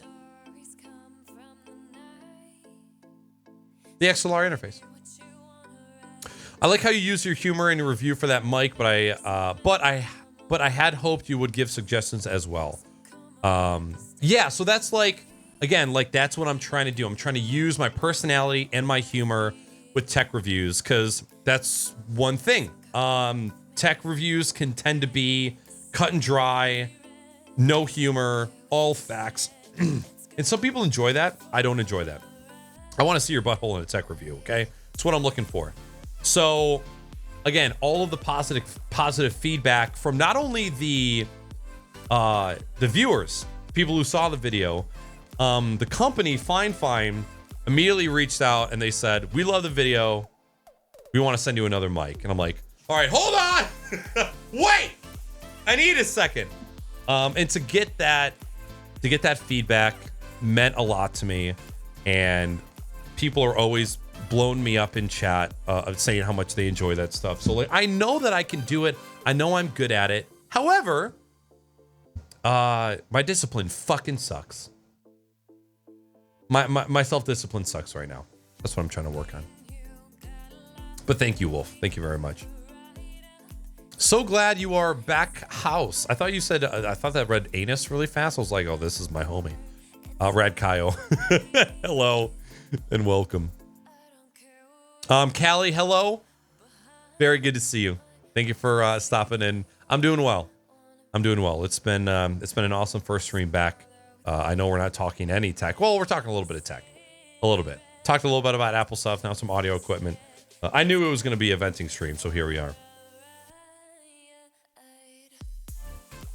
Do you still play games? It's hard. I am in a gaming rut. I'm in a gaming lull right now. Myself, my girlfriend, and my friends have been playing Call of Duty Cold War. Again, it's the first Call of Duty game that I've ever really liked playing. Eat your ass. Aside from eating ass. Bruh, you've raised $420 for stuff. Nice. You're also my favorite streamer. Thank you, dog. What's going on, Sonder? How you doing? Not really. Love you. Did you pause the goddamn donations? You son of a bitch. What up, Sonder? Yo, Sonder was one of the homies that came and stayed with me in September. And it was fucking great. So anyways, gaming. I love video games. I focus so hard on content creation that gaming falls by the wayside. Whenever I do game, I most of the time reserve it for playing with my girlfriend, because we fell in love playing games, and it hurts to not play games with her. So I like to do that when I can, and that's usually once every 2 weeks, once every 3 weeks right now. I will be playing Battlefield when that comes out. I will be playing Halo when that comes out. Other than that, I haven't really been gaming too much, and that makes me sad. But I'm trying to be a better photographer, trying to be a better video editor, trying to make good YouTube videos, and that's what I'm focusing on right now. And maybe if I took Thursday away from my streaming schedule, maybe I would have a day to game. You know, I don't know. Just ordered a Pixel 6, hyped, but I'll be at a wedding in a different state when it arrives. Yo, tweeted from my phone. Shit. I started watching you post video game, and then I have thoroughly enjoyed your streams and content. Thank you. Very, very much. This is really nice to hear. I've been feeling so much pressure to keep gaming on stream. If you can find another way to create content on Twitch aside from gaming, sorry, I'm phlegmy. You will realize that you can have a completely different outlet on the same exact platform, and you might find a new love for streaming. And that's kind of what happened to me. Like, well, you know, I gamed on stream for 2 or 3 years. And then I was like, you know what? I want to start a podcast. And now I've been podcasting for 5 years, and that has been an amazing experience for me. And that has transformed into wanting to do other content like this Just Chatting content. So I highly, highly suggest it.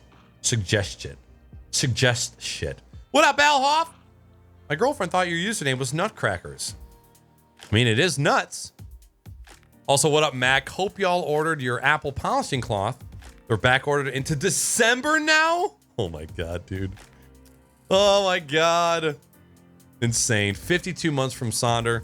What up, homie? It's good to see you. I'm assuming you are still on the road right now. Thank you very much for the resub.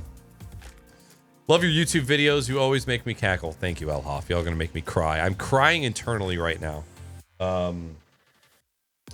Very much internally. Just quit your job. Amen. I'm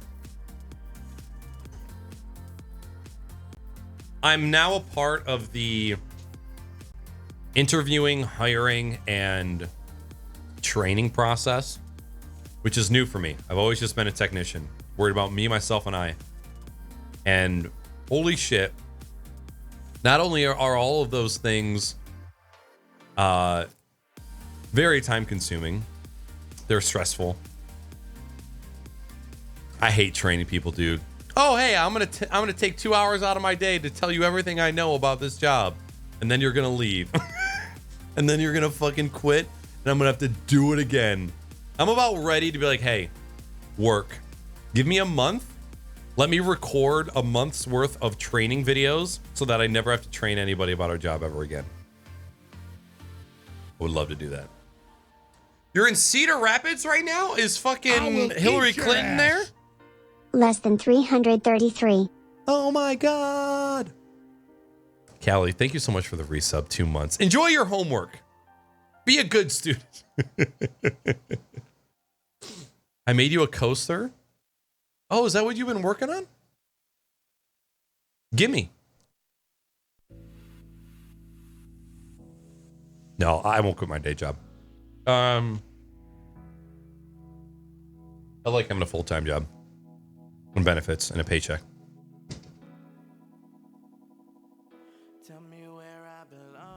What's the design? Just nothing?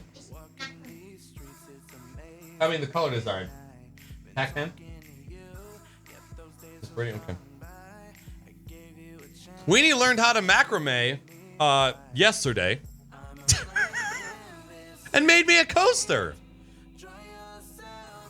Or a penis top hat.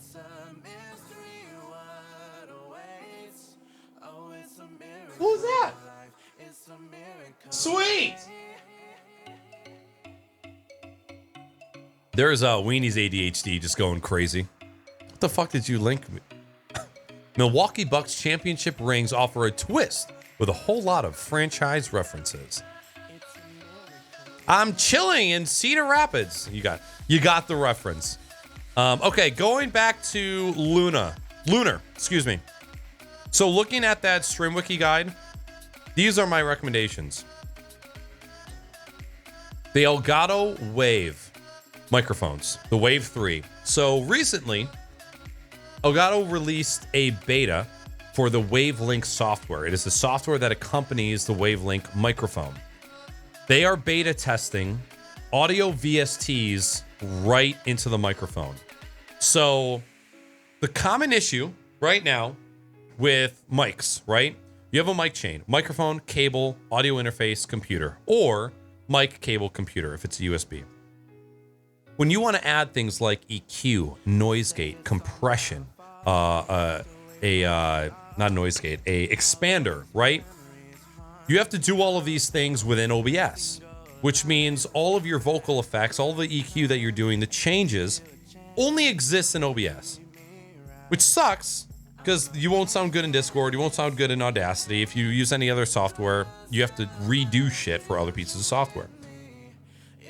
The Wavelink having VSTs built in allows you to set those EQs and features system-wide. So no matter what application your mic is being ported into, all of those settings are applied. This is why the Go XLR is so popular, because people plug the Go XLR into their computer and their sound effects go to everything. They can control their audio routing.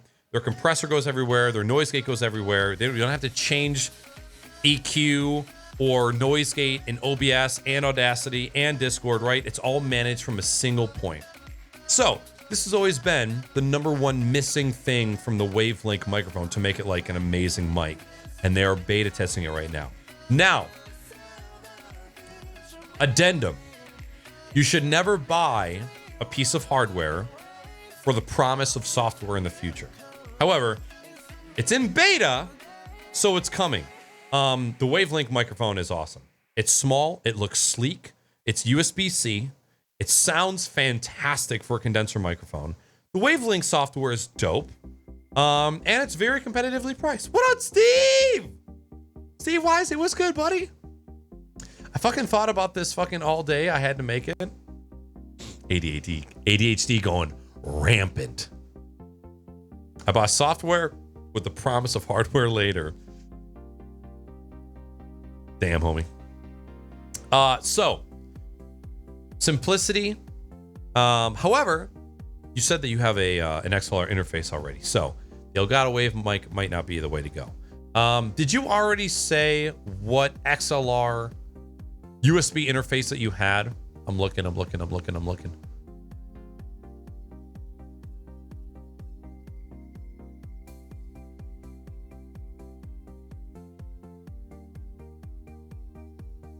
I have to pee.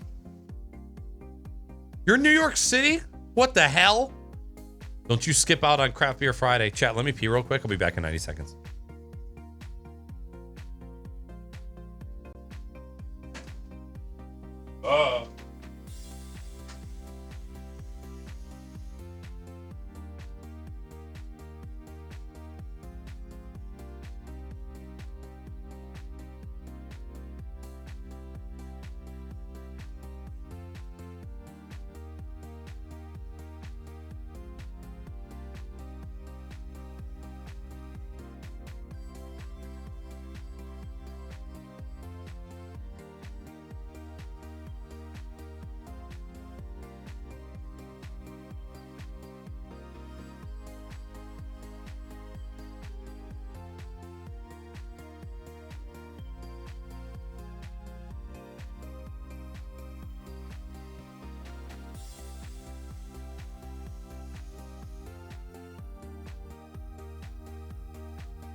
And we're back!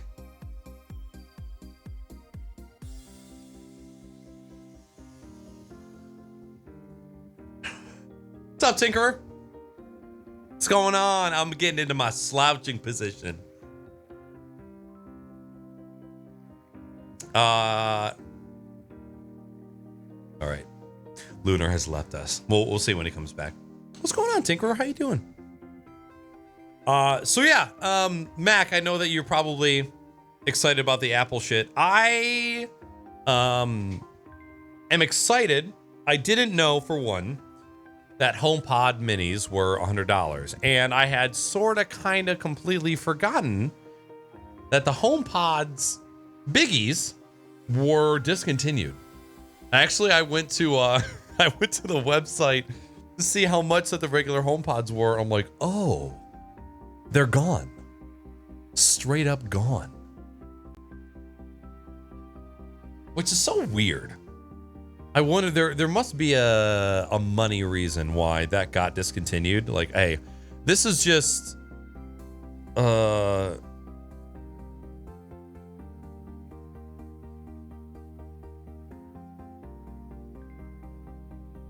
this is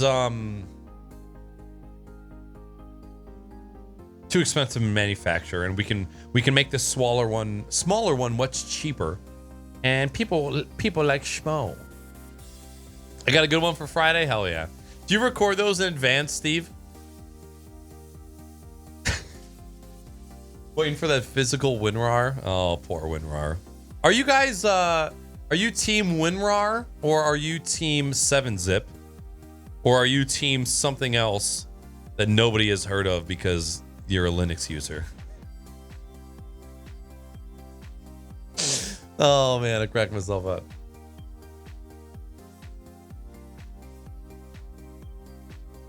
They're supposedly working on a hybrid HomePod Apple TV combo with FaceTime for a year or two out. Interesting. Can you use HomePods for Macs? Like, could you use two HomePods as a left and right speaker for computers? 7-zip, 7-zip, 7-zip. Holy shit. And Team Linux. I knew it. Some of them I do early. Man, I try to record TikToks in advance. It just doesn't fucking work sometimes, man. It takes quite amount of foresight. That's for goddamn sure. But it's okay.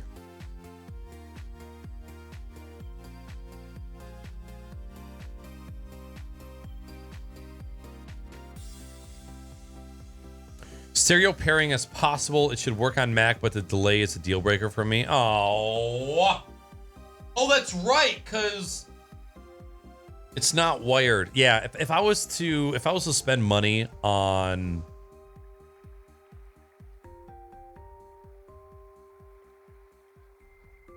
getting speakers, right, I would spend money on the wired business.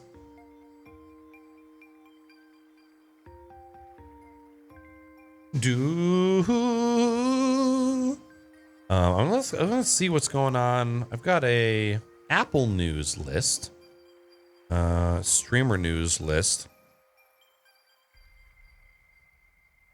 It is hard to do it early because it is drinking. That's true. Just getting fucking toasted at like 3 p.m. in the afternoon on Thursday.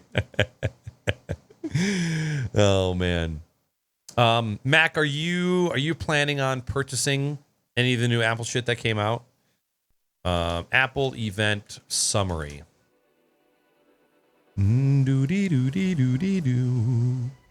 Apple event. 9.5 to Mac.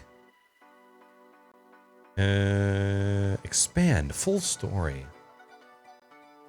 Oh, that's right. So we got AirPod Generation 3. See, here's the problem: is my boss scheduled me to do an interview with a possible employee at the same fucking time that the Apple event was on.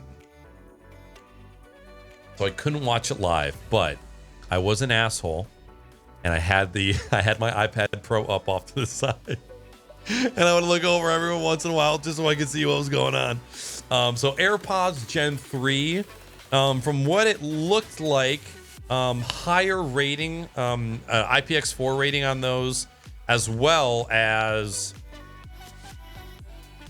longer battery life.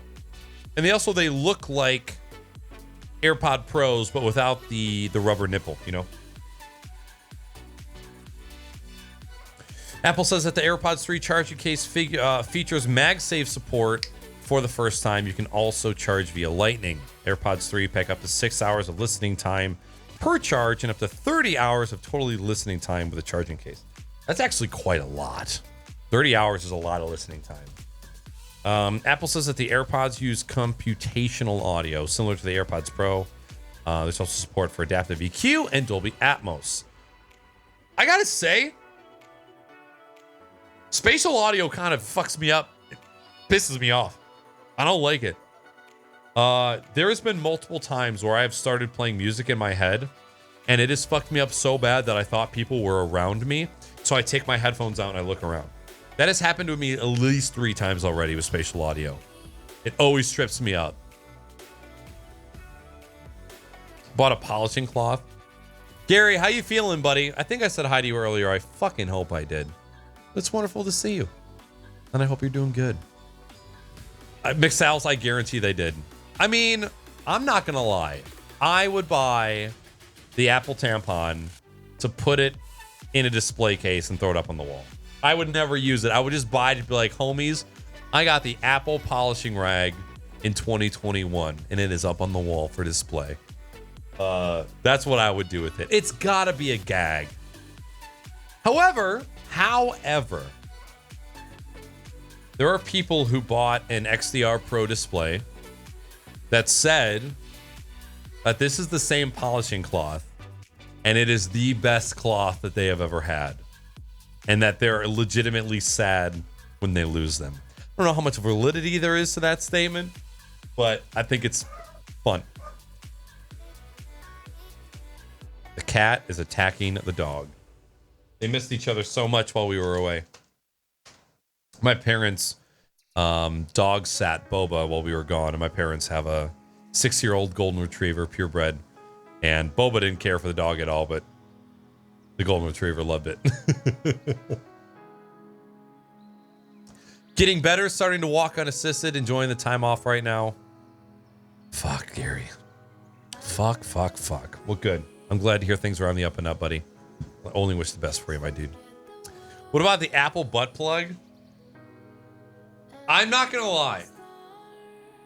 If Apple or Microsoft or Elgato came out with a butt plug, that would be the first inanimate object that I would shove up my ass. Leave it to... Oh, hey. What the fuck? Moobot's working? Come on, Steve. You need to pay me $5 a month if you want to... if you want to post links. I'll get you a permit.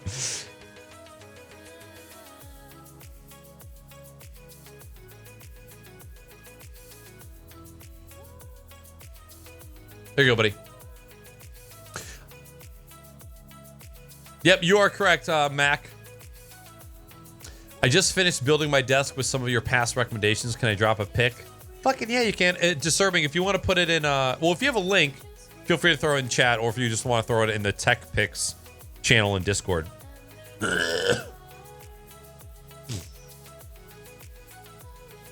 Gaming furniture.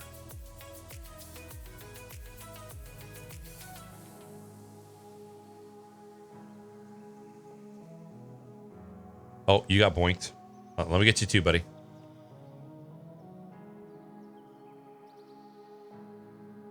There you go. All right, where's this?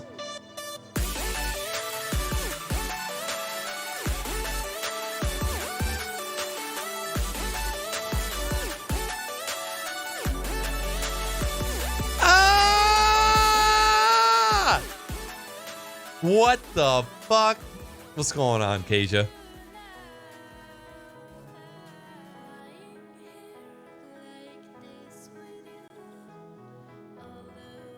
Cajun and Kayla put together. What did you just call me?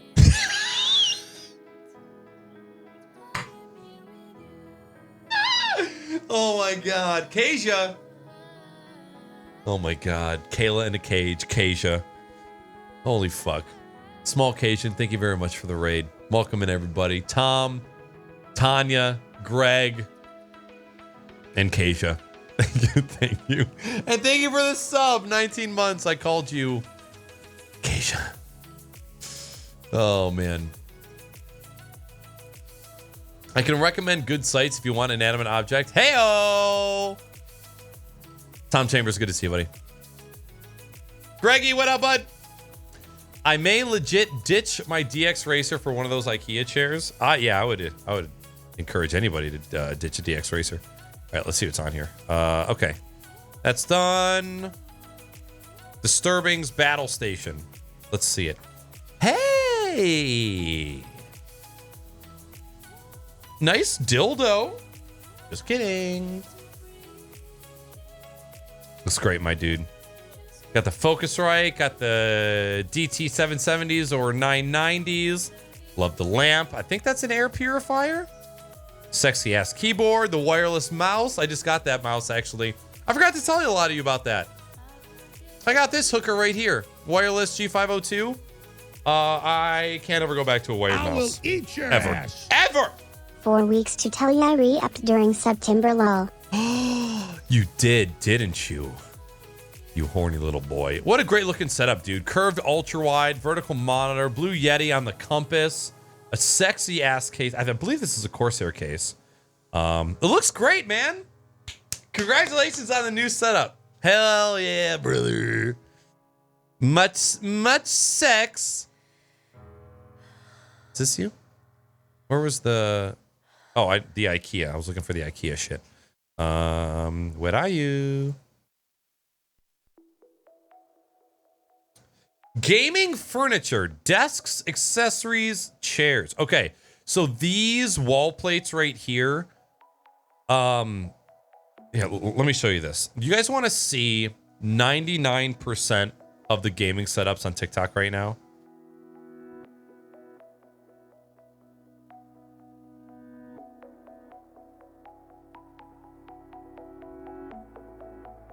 See if I can find. Come on.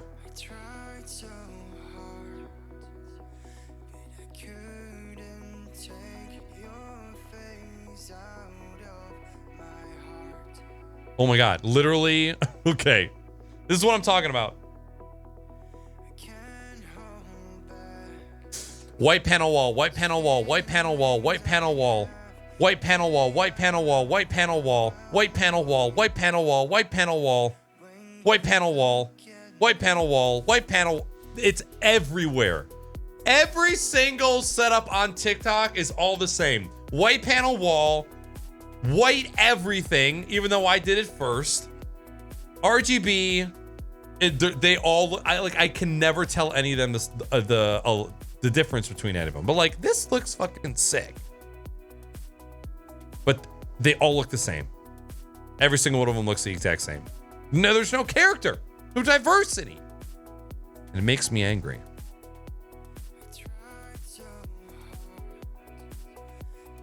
Keisha. Oh shit, we're gonna look at the yep. Gaming accessories, gaming furniture. Oh, did you get the server rack, JB? I don't think I even knew that happened. Hunter, the one you recommended, the G502 wireless. My sprinkler goes like this and comes back like tits. Oh my God. Family. What up, Vin Diesel? What's going on, dude? Yo, thank you for the 100 biddies. Welcome in, buddies. Good to see you. Dirty Hookah. Thank you very much for the 13-month resub. I responded, but I did not thank you for your commitment to the Slick Daddy Club. Thank you so much. Thank you, thank you, thank you. Thank you, everyone. You guys are all super dope, and your fat cocks amaze me.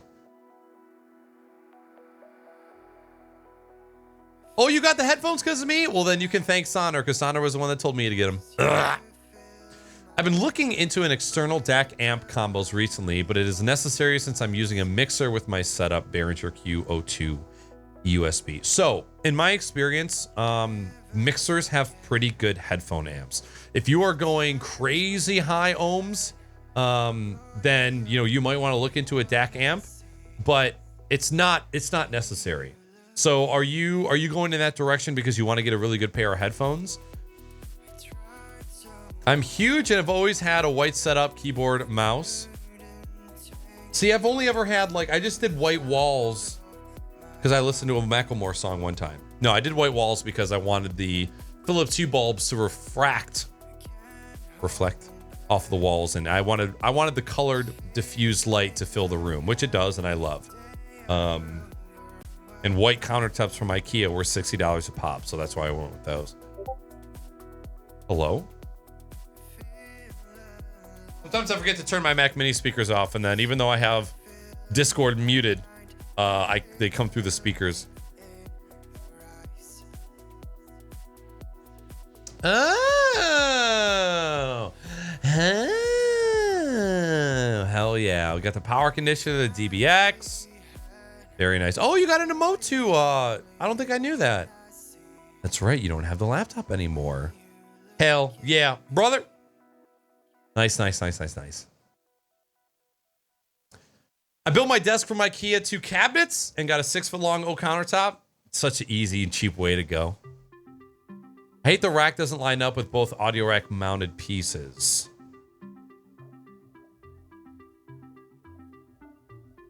What do you mean?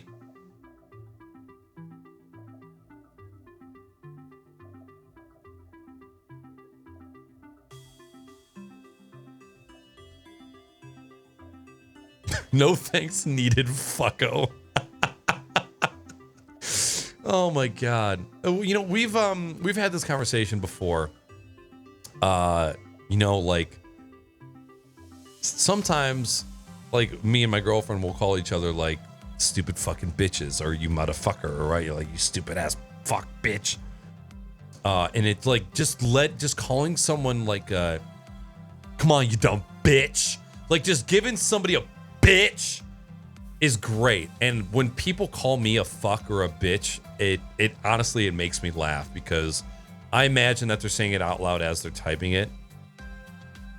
And it always takes me back. I will sacrifice maybe a second of DMCA content. Bad Boys.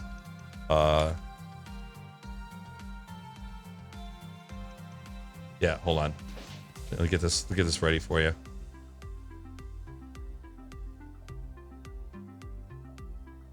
This is in my opinion, this is the best bitch in cinema history.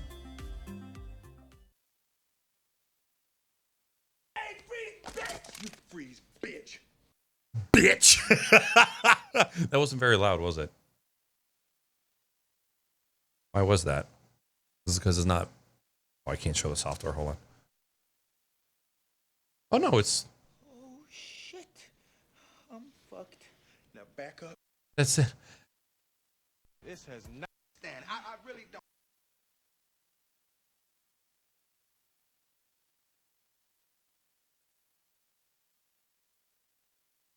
I can't. What do you want some? I won't. You want some Uh-oh. then you come get some. Wait. Hey, freeze, bitch. You freeze, bitch. No, you freeze, bitch. I don't know. I fucking love that for some reason. And so whenever you have the opportunity to call somebody a bitch without any repercussions, it's great. It's great. How many bits to get one more of the buttons undid? 15,000. It's actually usually that one is undid, but it's not today. What up, Master Cruz? Good to see you, buddy. Zoom in on the screws. Oh, I gotcha. Yeah. Yeah, that's the issue with those particular racks, is they have the threaded holes, so you can't use regular cage nuts for it. But hey, free rack is a free rack. I'll take it. I have the Sennheiser 600 series, and I wasn't sure if I was missing out on better quality DACs out there. I mean, not gonna lie to you. Getting a good quality DAC, you would probably see a difference. So I wouldn't turn you away from it. The headphone amp in a Behringer mixer is not gonna be amazing, but they usually have enough juice to drive some higher impedance headphones. But yeah, man, if you want to go for a DAC amp, fucking go for it. I am not the most knowledgeable when it comes to DACs and amps.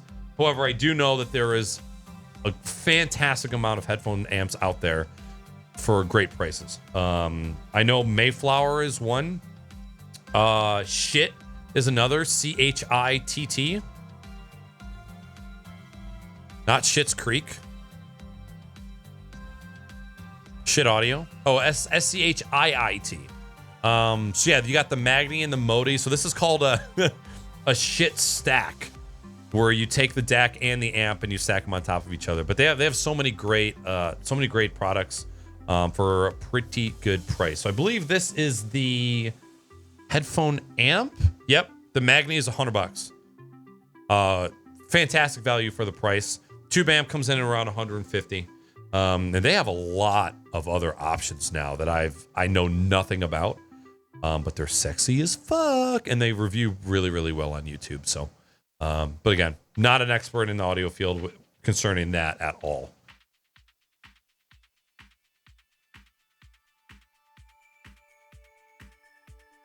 There's a shit store in LA, dude. Fucking go! You gotta. I think I said hello to you earlier. Hi. Hope you're doing great. What are some other DAC amps that I've looked at? Yeah, so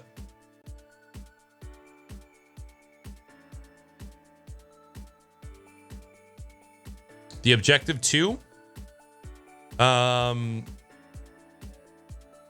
Yep. This is another one that I was looking at in like the $100 range. Man, I'm trying to think of where I could send you to get like great. Epos Fox's audio channel in his Discord has a lot of dudes that know what the fuck they're talking about when it comes to headphones and amps and DACs and stuff. That would be a great place to ask if you were curious.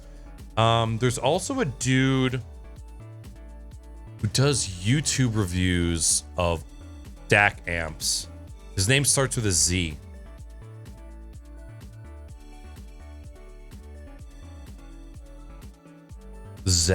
Zeke, Zorfus.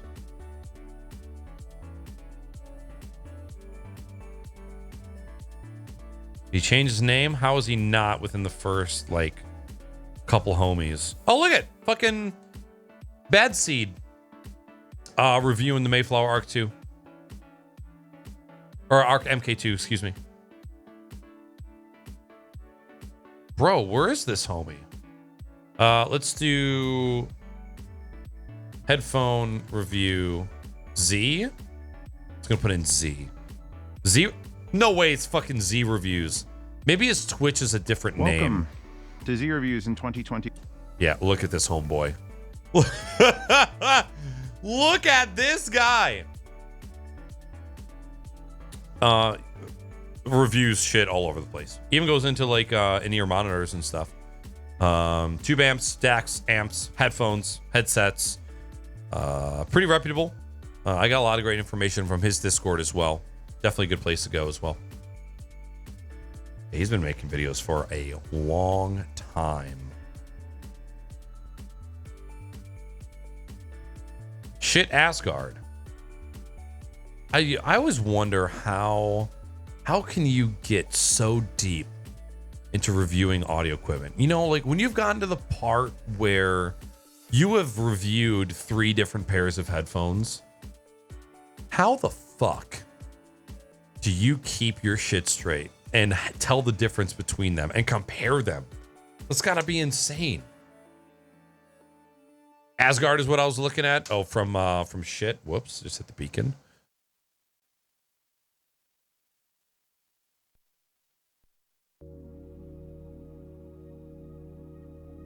Shit Asgard. Oh my god, they have products listed. Asgard, Jotunheim, Valhalla, Ragnarok. They've got all sorts of names over here. You said you were looking at the Asgard modular amp DAC. Man, when I first found this company, they had like 2 products, and now they have just gone off the rails. I know you guys can see this down here. Asgard is a highly powerful... I gotta zoom in, dude. My eyes. Asgard is a highly powerful, highly affordable modular headphone amp and preamp that gives you complete single box solution for your desktop needs. It is a rethinking of the headphone amp that started it all for shit anyways. Asgard 3 features a unique continuity topology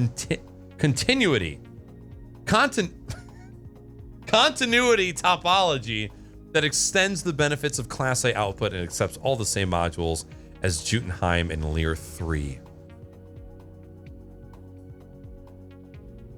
5-year warranty. Interesting.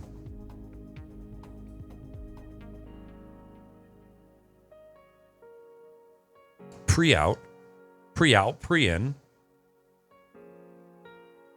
A lot of times too, these will do. Oh, this doesn't have USB at all. So are you?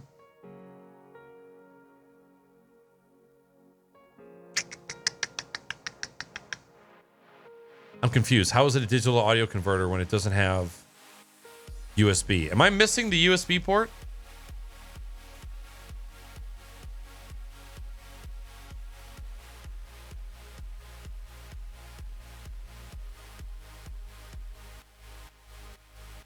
DAC module. Oh, do you have to choose what module goes in there? Ah, okay. ES9028. That bumps the price up there. Ooh, black. Okay. So that's what they mean by modular. Got it. Yeah, I couldn't sit here and tell you what the difference would be between a $349 one. You know, if you want to use this, yeah, I guess it depends on what you're really looking for, right? Yeah, because these are just headphone amps without the DAC.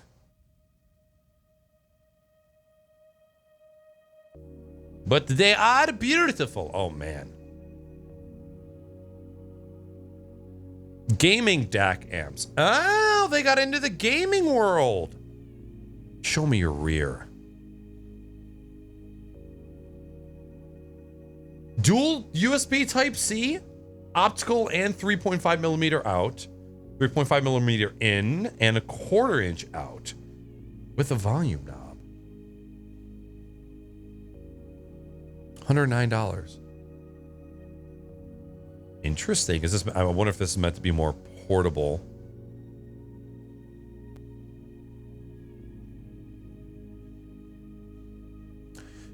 The Fula E is pretty much the answer to your question. Oh my God. Oh my God. What's the most affordable way I can get into great sound for gaming or music or even remote office work? Because Fula is a great DAC amp with a top shelf components. Use it for gaming. Fula works seamlessly with many popular consoles that do the optical, ideal for the use of a headset with remote environments. Connect to a powered monitors or speaker amps using preamp output to create a complete system. We've included a second USB port for power input. Plug into your phone or plug into your phone charger. And Fula tells your source it doesn't need any power. Delivers a super punch. It's at milliwatts. It's a 16 ohms together with vanishingly low noise floor and low output impedance. This means it's great to match for virtually any headphone. 2-year warranty. It's probably because they're going more portable.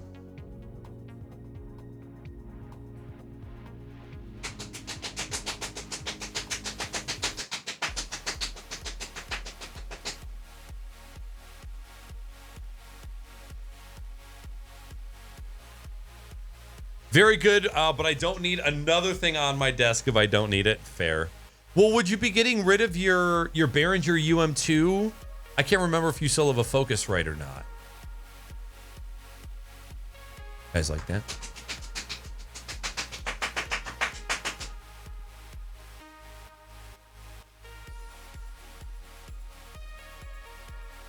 Interesting. All right. What? Jesus Christ, you scared me.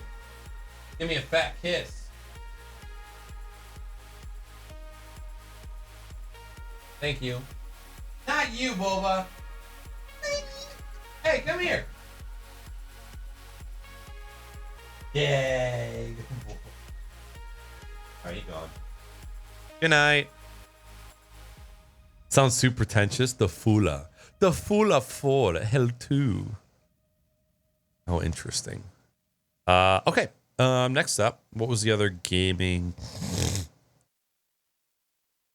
Jotunheim R. Oh my God. Look at those headphones. Oh my God. What the hell? The hell? Hell 2 is the latest generation of our super popular, super power, transportable DAC amp. A lot of people think Hell 2 is just for gamers, but it's really much more than that. It's so powerful and versatile, you may find Hell 2 is everything you need in a single box.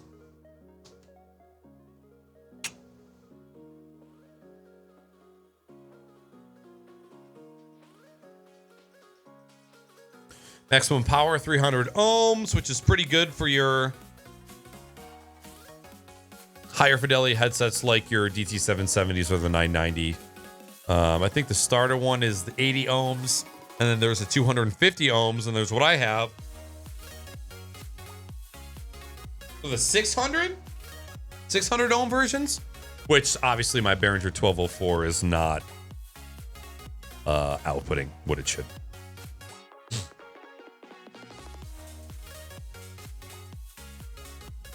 But I can't really do anything about that because I'm mixing two of my computers together with a mixer.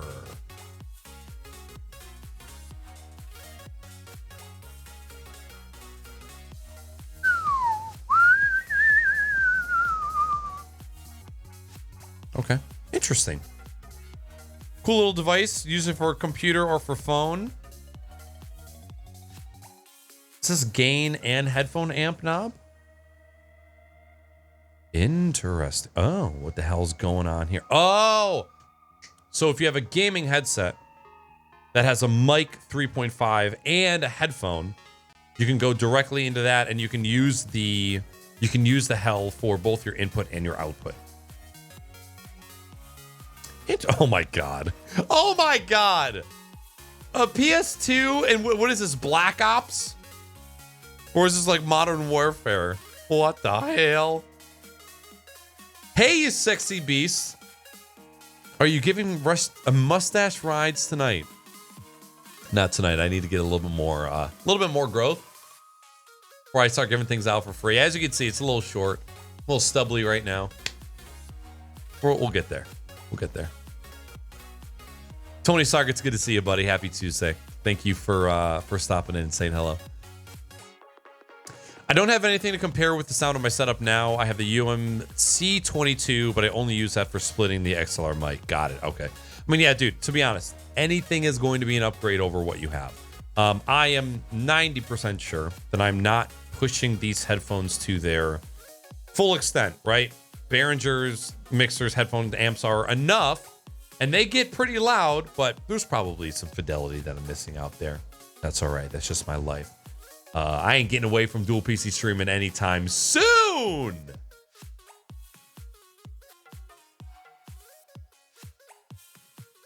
You know, I wonder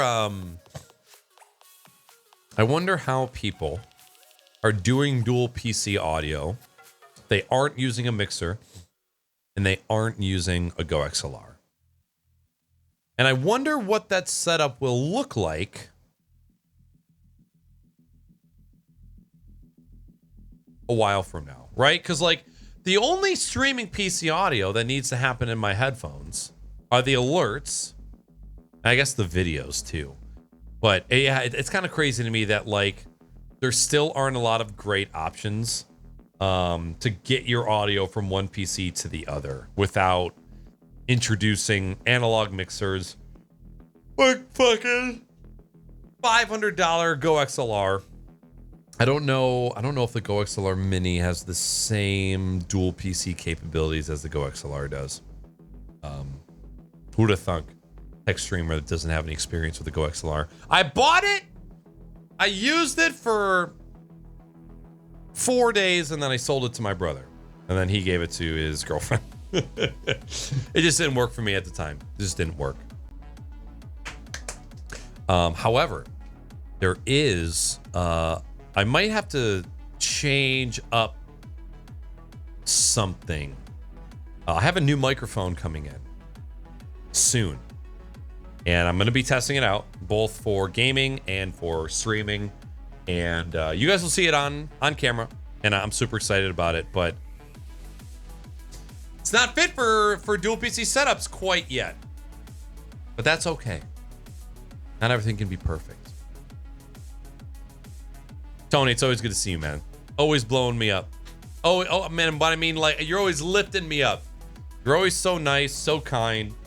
You're like the perfect person to have around when you're a content creator.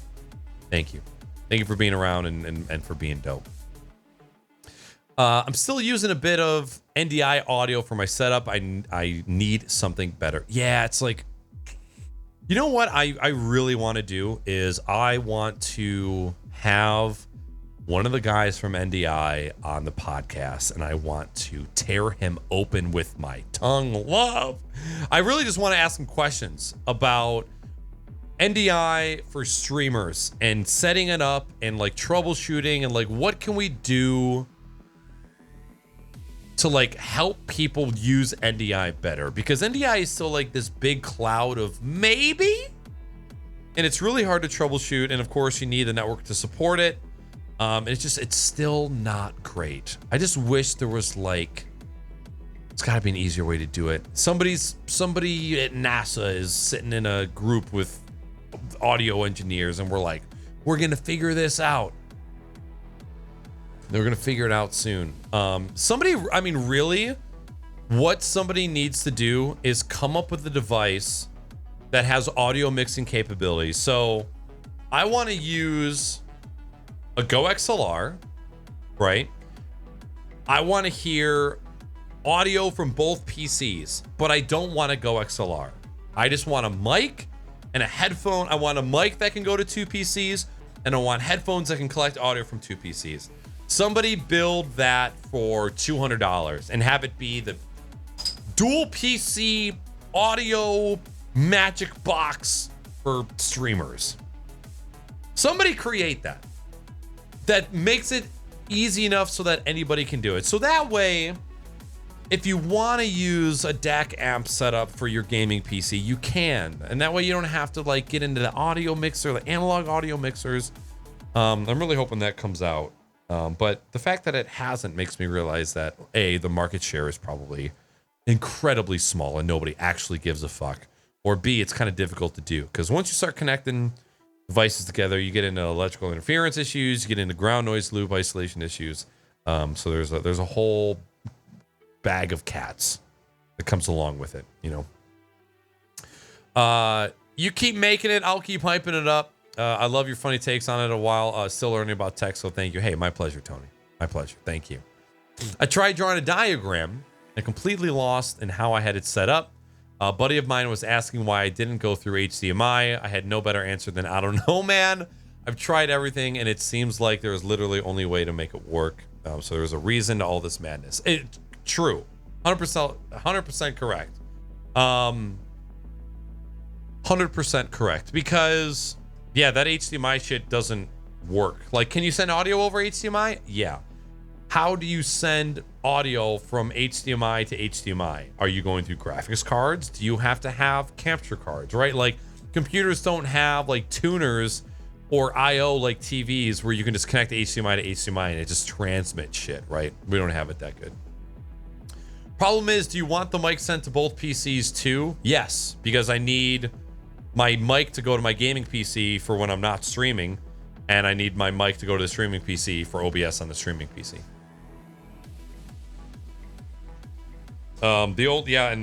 Same with using the streaming PC for recording gaming when you're not streaming. You need your gaming PC audio to get over to the streaming PC as well. I just need, give me a magic box that just Hansel, just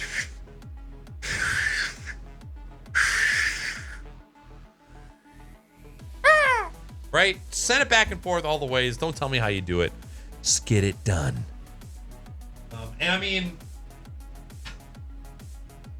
couple months ago, I did a Discord call with a community member who was looking for some advice on setting up dual PC streaming. And we got through the audio portion, we got through the video portion. And he's like, holy shit, I just need a capture card to capture my gaming and send it over. I'm like, yeah, dude, it's super easy. Who would have thought? And then he was like, all right, well, I think that's all I needed. I said, well, hold on, how are you doing your audio? He's like, I don't know. I'm like, oh my God. And then so thinking through it, I remembered how fucking crazy analog audio is when you're trying to do a dual PC setup.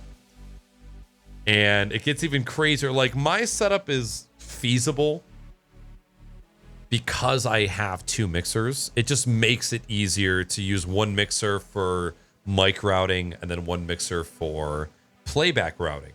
It's obviously easier to do these days because of things like the Go XLR. But outside of the Go XLR, still kind of difficult to do dual PC streaming with hardware if you don't want to go the NDI route.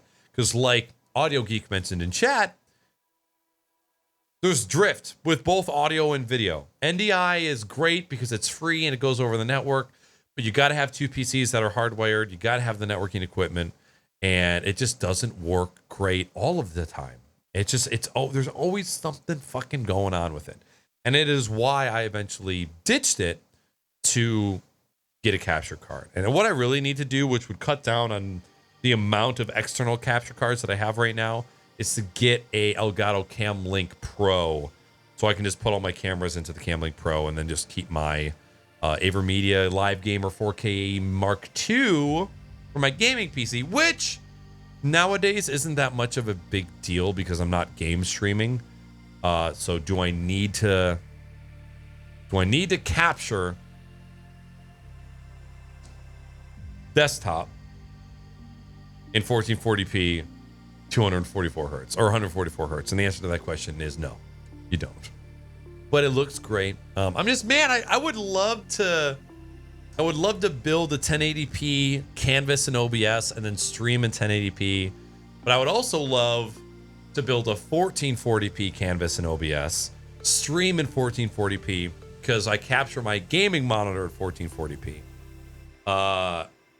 Because I don't, you guys can probably tell the scaling of certain things just doesn't look great. Like text just kind of gets all garbled up and fucked at certain points. And, you know, when I'm at 100% magnification in my browser, and you can see that this shit is just so tiny for you right now, and I usually have to boost it to anywhere from 200 to 300% for it to be readable for chat, which isn't an issue. You know, it's super easy to just like roll back and forth, so I don't mind it. But it would be nicer to find a better way to desktop capture. And I'm sure it's out there, but I just haven't spent the time to do it. Oh my God, dude, if you're on mobile, good luck. Good luck watching desktop capture streams. That's for goddamn sure. Issue is that you might run out of PCIe lanes. In regards to what, Emerald? Talking about the capture cards? Man, my throat is fried right now from streaming, but that's a good thing. It's a good thing. You are correct. So right now, I have an internal Elgato HD60S. I have an internal AverMedia 4K Live Gamer Mark II. I have an external Elgato HD60, and I have an external AverMedia UV3. I'm sorry. Yeah, UV3. So right now I have 4 capture cards in my streaming PC right now. 2 PCIe, 2 USB 3. And handles it like a champ. Handles it like a chickadee champ. I'm very impressed with it. So if I could just go down to a single Elgato Cam Link Pro and a single AverMedia and be fine. I had a Cam Link Pro and a 4K 60 MK2 in my streaming PC, and that was hard enough to get running. Really? What CPU did you have? I will eat your ass. Oh, baby, eat my ass. Can't believe I've been subbed to an Apple shill for 50 months tongue. Yo, Bourbon, did you order your $20 microfiber cloth? Yo, what's up, Kefcast Spawn? I love the emotes. You look great. You're an artist. Whoever did your artwork is fucking great. Bourbon, thank you for the 50 months, buddy. Did you order at Pixel 6? I actually know what, I forgot to look up any specs on that. Oh wait, I forgot. It's because I don't care. I'm just kidding. I'm just kidding. I care. I care.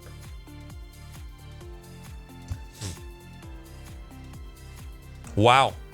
The almost half the price than the Pro Max for the storage.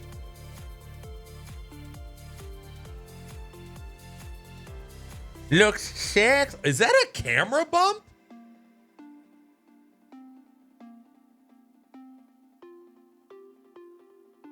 Holy camera bump.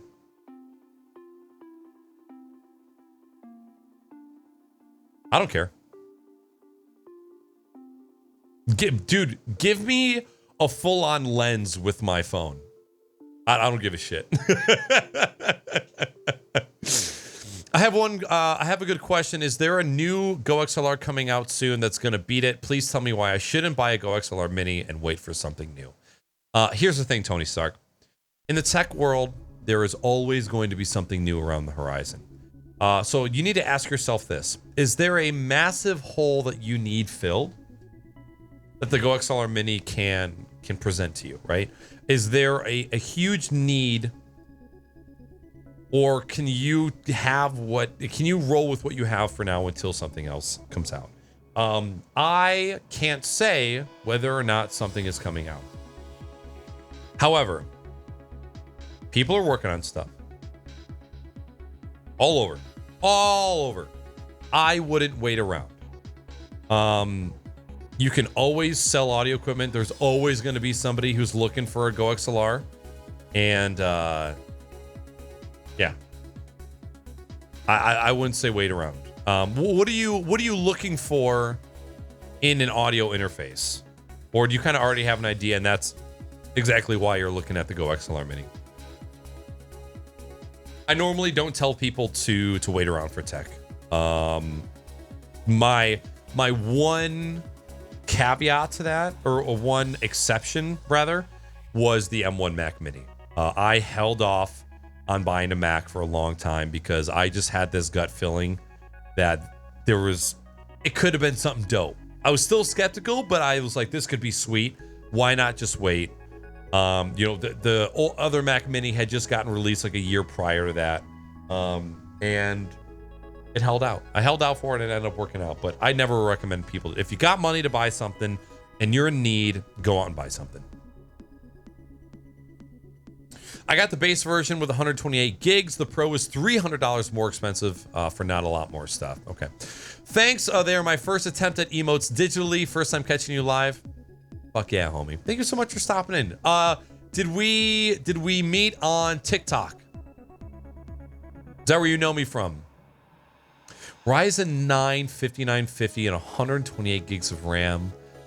You psycho. 128 gigs of RAM, dude. Dude, I'm running on a Intel i7 8770K and 16 gigs of DDR4 RAM right now. And a 1080 that has fans zip tied to it. I'll get a new PC one day. The Pro has a telephoto lens that can be tucked in a 90-degree light refracting thing to make it fit in the camera bump horizontally. That's pretty fucking sick. I'll have to look up some videos on this thing. I was always a fan of the Google Pixel phones. I tried to capture 3 screens, so I had to take another route. I got 2 4K MK2s. Oh my god, dude. And an Atom Mini Pro? Why did you need to capture so many screens? That's crazy. Voice meter is what you're running on now. I mean, here's the thing, Tony Stark. If you wait around for a new product, you are also going to have to wait around for the reviews to come out to make sure it's a good product. And then you're going to have to wait around for the community to get their hands on it so that proper guides can be created to replicate the infrastructure that you have now in this new product. So not only are you waiting, first you have to wait for the product to get announced. Then you have to wait for it to get beta tested. And then you have to wait for it to get released. And then you got to wait for reviews. Then you got to wait for reviewers. And it ain't worth it. I don't know if the Go XLR Mini can suffice for the audio routing that you are wanting. It really depends on how in-depth your voice meter setup is. Again, I don't have any experience with the Go XLRs as far as setting them up myself, so I can't really say, unfortunately.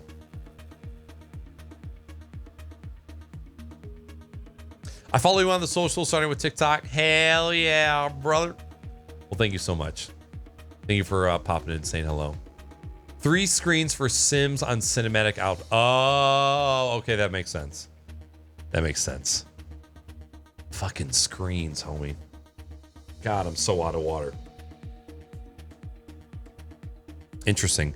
Yeah, I've seen a few other people that have configurations with a single MK2 and a single Camlink Pro. I'm only...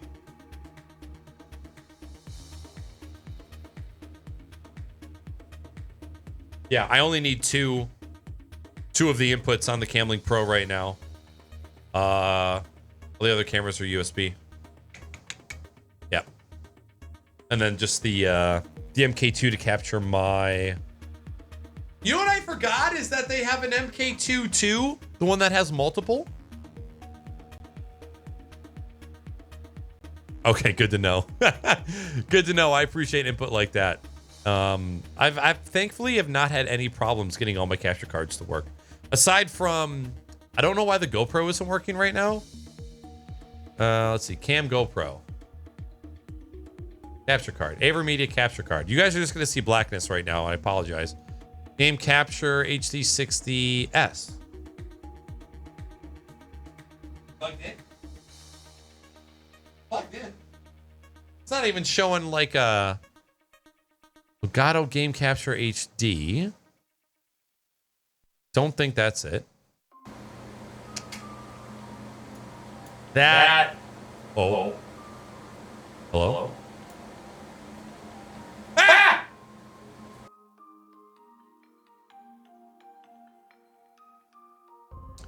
Game Capture HD60 Pro.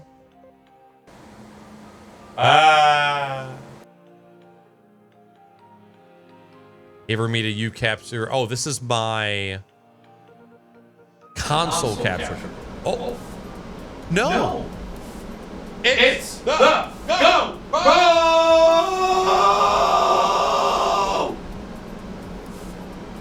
My voice is fucking gone.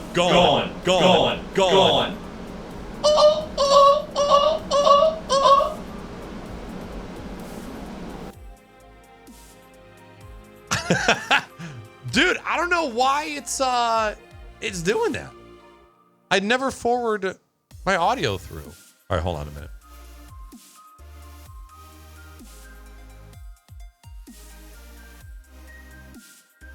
Oh no, did I break it? I think I broke it. Was it not?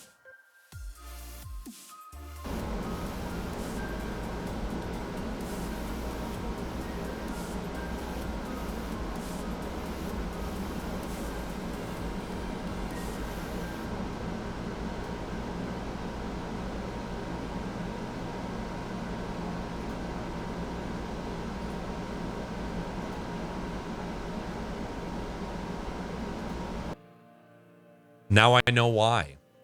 Now I know why. It was because I was trying to get my Nintendo Switch to work with my streaming PC so that I could play Mario with Middle Age Stream a couple weeks ago.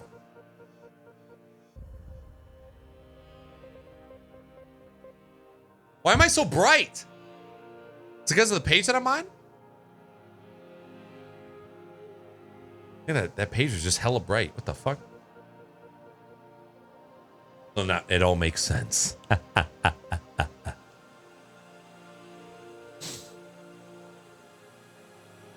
Interesting. All right, kids. I do have to go. It's coming up on 11 p.m. One of my goals with getting back onto this content creation bandwagon is I need to be better about sleep. And as much as I love sitting here chatting, I had to say no to the whiskey tonight. I got to get to bed at a decent time so that I can wake up refreshed and do more shit that's off stream. You guys have heard me talk about, you know, the dopamine rush that is live streaming. And when you're here and you're live and the tunes are bumping and chat's popping off and everybody's swinging their genitalia around, you know, it's great. And you never want it to stop. And it's so easy to just stream and go. And then I completely regret it the next day. And seeing as how I have a firewall deployment to oversee tomorrow and I have a internet service provider maintenance window that I have to oversee, I know it's going to be a busy morning. And, oh, you know what? Forgot to tell you guys about my caffeine withdrawals. I quit caffeine for the second time in a row. And it was actually one of the main reasons why I had to take 2 weeks off of streaming. I don't know how many of you drink caffeine all the time, every day, multiple times a day. I hereby stand by the statement that caffeine is the fucking devil and it should be illegal. The fact that caffeine and alcohol are legal and marijuana is still fighting the good fight blows my fucking mind. That a drug like caffeine, why did I say it like that? Drug like caffeine is blasted into young kids without remorse. And it's such an early stage in life, and we're like, oh, marijuana? No. Fuck that. So as some of you know, I quit caffeine back in January of 2020. And I quit for like 6 to 8 months, I think. And then I eventually got back on the bandwagon. And lately, I was just drinking venti vanilla sweet cream vanilla sweet cream cold brews, right? Tall coffee. Sometimes with a shot of espresso, sometimes not. Once a day. Not a lot. And it just got to the point where there was one day where I didn't get a lot of sleep. I had a Monster at 7 a.m. Green, straight up, classic. And then at 10 a.m. I had a venti vanilla sweet cream cold brew. And neither of them woke me up. And it was at that moment that I said, I fucking hate caffeine. I hate that I rely on it. I hate that I feel I need it. And I'm done. And I quit. Cold turkey. And that next week was awful. I was falling asleep at work. I was irritable. I was snapping at people. I had mild headaches. And I would leave for work at 6:30, come home from work at 4, sleep for 2 or 3 hours, wake up for 3 hours, go back to bed, sleep for 10 hours, wake up again, do the next thing all over again. So like I was coming home and I was supposed to be streaming, and I would just fall asleep for 1, 2, 3 hours depending on the day. Terrible. For a long time I only drank black coffee, but I really, really enjoy cold coffee. So naturally, cold brew. And it fucking wrecked me. Even worse than the first time that I quit caffeine. It was harder the second time I quit. So I am trying to never have caffeine ever, except for the random time where I need to go on a road trip and I need a coffee to stay awake. I want it to be there and be useful. But as far as daily caffeine, I'm done. Soda, I'm fucking done. I'm over it.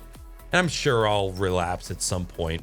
But my current headspace is I don't want caffeine in my body at all. I would really love for Clay Frank to raid me because I am ending my stream.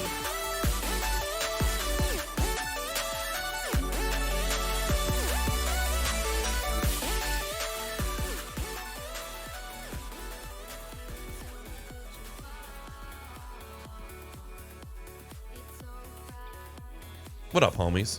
Yo, what's going on, Clay Frank? Yo, thanks for the raid, dog. Hello, everyone. So yeah, nicotine and caffeine are fucking demons. I want to smoke every day, dude. I want to smoke every goddamn day. You know what sucks? Is every time my girlfriend has like a joint, I want to go. I want to smoke that whole fucking doobie like a cigarette, but I know that if I take one full inhale, that I will be in the shower crying, contemplating how humans are born.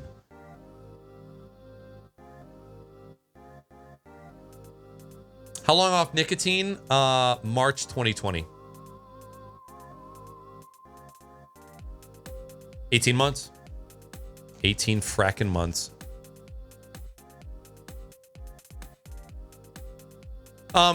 Tara, I forgot to say hi to you earlier. I apologize. Thank you for being a lurk master. And I hope that you enjoyed the show. I hope you had fun, laughed, cried. Hopefully no crying. Starbucks flavored coffee is loaded with sugar. Oh, dude, the cold brews are so bad. So much sugar. And I already eat enough candy, as you guys can see. Remember, PSA, go buy these. Why do I feel like A, my key light is brighter, or my ISO got reset? My ISO. Bump that down to 125. I don't know what I think when I was fucking with the capture cards, I shit on some dicks. I'm in love with Mary Jane. No, my girlfriend loves Mary Jane too. I wish I could smoke. I wish I could smoke weed. It don't agree with me. No crying this time, but there's always next time. Oh my god. I don't smoke either, and it's legal here. Yeah, don't.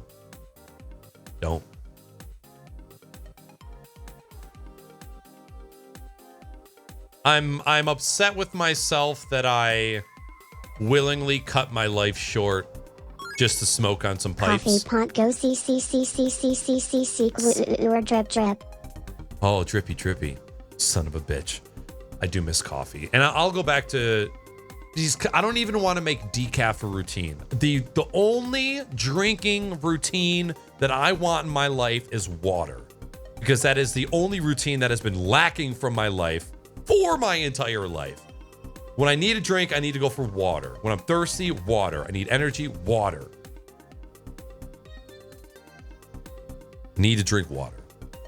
So I'm opposed to just everything else. Except for Miller High Life and Angel's Envy bourbon. I'm new here, but I'm proud of you. Thank you. Thank you very much. If there's anybody in here that smokes or has quit smoking, you know that the nicotine, like, you just think about it. You're like, man, wouldn't it be great? And I'm sure after a certain amount of time, I'll get over it. But the mental fortitude necessary for quitting nicotine is no comparison to how shitty I felt being 2 weeks off of caffeine. I feel like I have been. I feel like the withdrawals from caffeine made me sick, like I had the flu or something. Body temperature's all fucked up. Your stomach hurts. You're tired. You can't keep your eyes open. You're exhausted. You're not thinking straight. Makes you think about what the F caffeine is. So PSA. You feel like you drink too much coffee or caffeine doesn't do anything for you and you think about quitting, do it. The first 2 weeks are going to be hell and you're going to hate your life. But after that, it'll be great. Like I'm able to wake up at 6 o'clock, have a glass of water, and I'm fully energized all day long. No caffeine. No crash. No naps after work. I haven't been napping after work recently. It's been great, even though I love naps. Joe, thank you very much for the 100 biddies. Sparkling water. I fucking love sparkling water. I don't even want to know how much money I've spent on sparkling water, but it's so goddamn good. 26 years off nicotine. Props to you. Props to anybody here that's quit anything. It's fucking tough, man. Call me Satan. Who gotta know you're still here? Don't smoke, but some strains have different effects.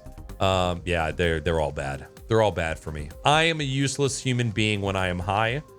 And again, for the same reason that I don't like making a routine of drinking or smoking or caffeine. I don't like the substance vice, right? I don't like having to smoke to be in a good spot. I want to be in a good spot and then smoke, you know? And I understand, like, if you just want to like smoke up to, like, some people need marijuana, right? And I love that. I love that you have that. But for me, it does nothing positive, and it's only for, like, I want to get fucked up and party. That's what weed will do alongside some alcohol. I'm not more creative when I'm high. I'm not more disciplined when I'm high. I am paranoid. I am lazy. I don't think straight, and your situational awareness screeches to a halt, which I need in order to feel comfortable out in the real world. There's so many other things that I can do for other people if I'm not high. And that's what I always think about. Like, for me, anecdotally, for me, smoking is very selfish because it's just me, myself, and the weed. And I'm not doing anything beneficial for anybody else. And does nothing beneficial for me. So it's like, it's nothing but negatives for me. I wish that I could enjoy weed like I could just enjoy a glass of whiskey, right? Of just the, man, I love this taste. I love the ritual. I love the way that it just kind of mellows me out. But I can't, unfortunately. Angel's Envy, baby. There's always that temptation to have one more cig, even if you've been off it for months. Yeah, always, dude. Always. I'll quit caffeine if you replace it with cheesesteaks. Oh man, I need to have a cheesesteak soon. Thank you, Tara, and thank you everybody that congratulated me. It's not easy. Quitting caffeine was really, really difficult, but I was so happy the first time I did it, and I was so happy that I did it again. It's seriously, it's life changing. Oh, learning to assemble my own Ethernet cables. Fuck yeah, dude. That's what's up.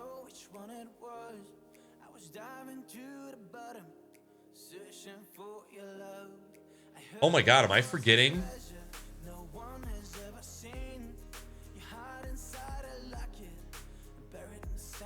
White, orange, blue. Oh my god. Oh my god. Has it been this long?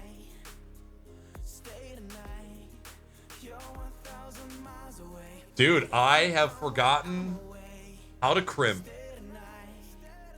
White, orange. Is it white, orange, orange? White, blue, green. White, green, blue. White, brown, brown? I feel like I'm so off with that. God, that should tell you how fucking fried my brain is. You know how many cables I've crimped in my life?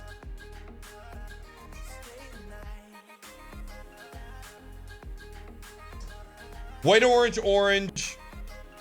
White, green, blue. White, orange, orange. White, green, blue. White, blue, green. White, brown, brown. Fuck my ass. I literally have calluses from crimping so many Cat 5 cables. I can't remember. Oh, God. I don't get high on THC, so I stick to beer and whiskey. Hell yeah. Dude, glass of whiskey, man. I just wish alcohol wasn't so poisonous, right? Like, I don't like that my vice or my party thing is alcohol. But you know, I enjoy whiskey. I enjoy beer. But I really got to get away from beer too, because I'm trying to lose the 35 pounds that COVID put onto me. I blame it on COVID like it was COVID's fault. It's absolutely my fault. When I quit smoking, I also quit drinking. It was like the two fed off each other. Oh, dude, 100%. They're so easy to go hand in hand.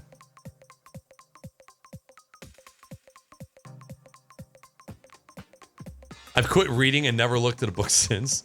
I'm going to be honest, I have not read a book in well over a decade, but I listen to books. Audiobooks are my shit. Yeah. White, orange, orange. White, green, blue. White, blue, green. White, brown, brown. I can't believe my brain stalled on that. I'm actually kind of embarrassed. Have not crimped. I don't think I've crimped a wire in probably 2 years at this new job, because we have a cabling department that does all of it. I haven't had to make my own cables. My old job at the schools, I made all my own cables and ran all my own cable. That's crazy. I'm a visual dude.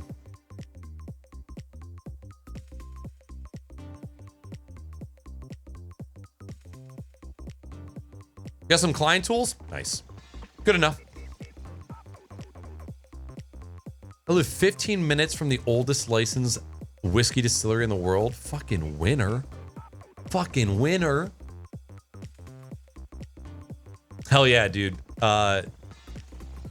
Fucking old fashions and cheesesteaks, baby. Hey, Matt Sobo, if you want to ask it now before I get off, you're more than welcome. Otherwise, if you want to shoot me a DM on Discord or Twitter, I'm happy to answer it tomorrow. These streams, these Tech Tuesday streams, are meant for people to come in and ask technology questions at any time. So you're welcome to ask it now, If you want to ask it later, I can always just hit you up on whatever social medias. Cross connect cables. Kind of weird to think that that was ever a thing. I remember my dad using those. I don't even think he understood what he was doing back then. But yeah, so there's your knack update, kids. Just a small recap. I'm a terrible streamer right now. I'm terrible at keeping a consistent schedule because my day job sucks so much of my time. I'm most likely removing Thursday from my streaming schedule, so it's just going to be Tuesday, Tech Tuesdays, and Sundays for the podcast. I will do streams in between if I have the energy or the time, but right now I'm probably just doing twice a week because my goal is to get my YouTube channel up and going in the right direction. You know, we started making videos about technology and doing tech reviews. We've probably got 2 or 3 tech reviews coming in the next couple months. I've got some project videos lined up. You guys still need to see the final process of this office being built. The video about this server rack over here with all my goodies in it needs to happen. The video about the Mac Mini setup needs to happen, and then the video for the entire office tour will be coming after that. So big ass focusing on YouTube. I'm on TikTok every fucking day. I've been putting so much effort into TikTok, and I'm talking with an editor soon about creating some additional TikTok content. I'm going hard into TikTok and YouTube. That is where you're going to see a lot of me, and of course on Twitter. That's where I fuck around. So if you guys see me on Twitch less, you just know I'm still here. I still want to do Tech Tuesdays. I still want to podcast. It's just been a rough time for live streaming for the past little while, and I'm trying to get back onto the horse. I'm trying to do better with my own health and my discipline. My discipline is what needs the most amount of work. So that's what it takes to make it in this game. Did you see the Elgato VSTs? I did. I'm actually pretty excited. If anybody knows anybody. What skill do you think every techie should have or being learning? I got you, Joe. I really want to get my hands on an Elgato Wave 3. So if any of you know anybody that's selling a Wave 3 because they were upgrading, find me because I want to buy it. Method of Madness, single grain before I go to bed. Oh, I got some. My buddy brought me some 16-year-aged Aberlour that I'm going to be saving for the weekend. My goal is to not drink alcohol during the week. It fucks with your sleep. It tastes so goddamn good and it feels great, but I'm really trying to get off alcohol during the week. So we'll see. Is there a way to force Windows to operate into dual screen mode while in a VM environment without having admin privileges? Serious question though. Is there a way to force Windows to operate in a dual screen mode while in the VM? Are you already RDPing into the VM, or are you using the VM through the hypervisor itself? Have you tried creating shorts for YouTube? I have, but they haven't been good. I haven't put any effort into them. They've just been like little gags or reposts from TikTok.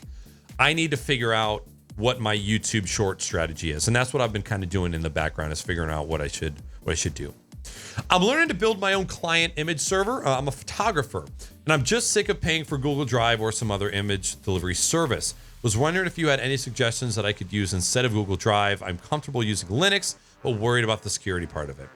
So anything that you do and host yourself, Matt, you are going to pay up the wazoo for. You are going to pay for storage, and then you are going to pay for bandwidth. If you are allowing viewing and downloading, then you're going to pay for twice the amount of bandwidth.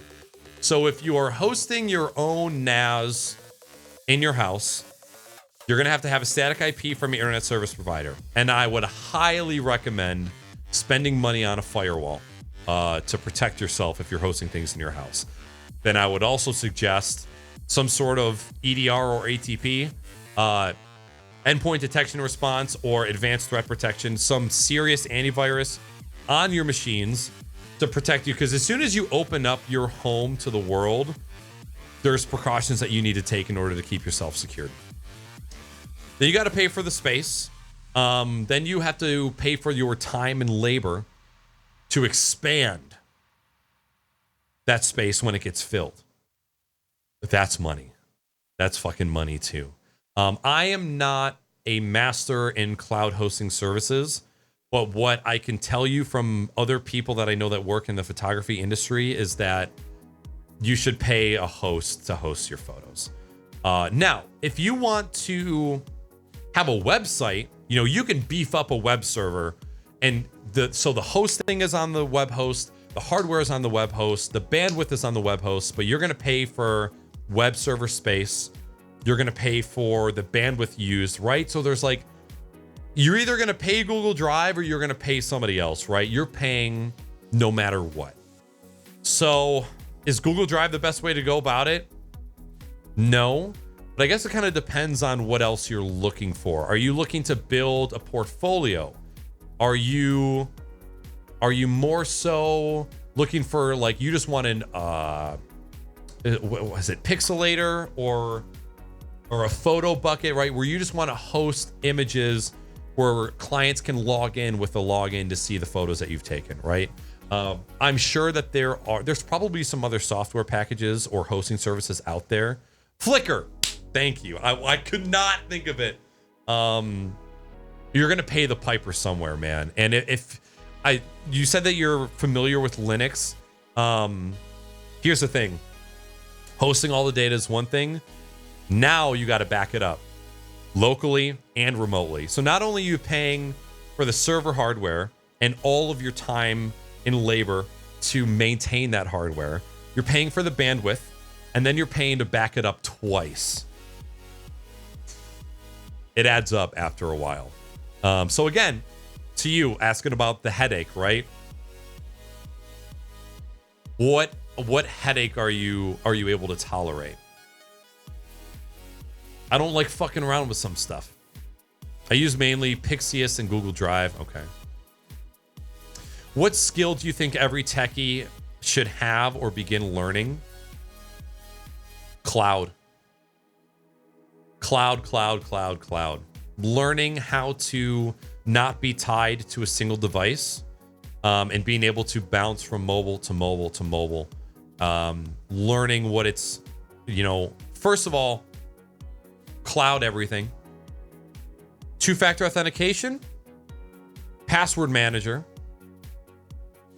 basic home networking, and security, like antivirus. Those are all basic skills that not only a techie should have, anybody who strives to use modern technology, I think, needs to be proficient in a lot of those.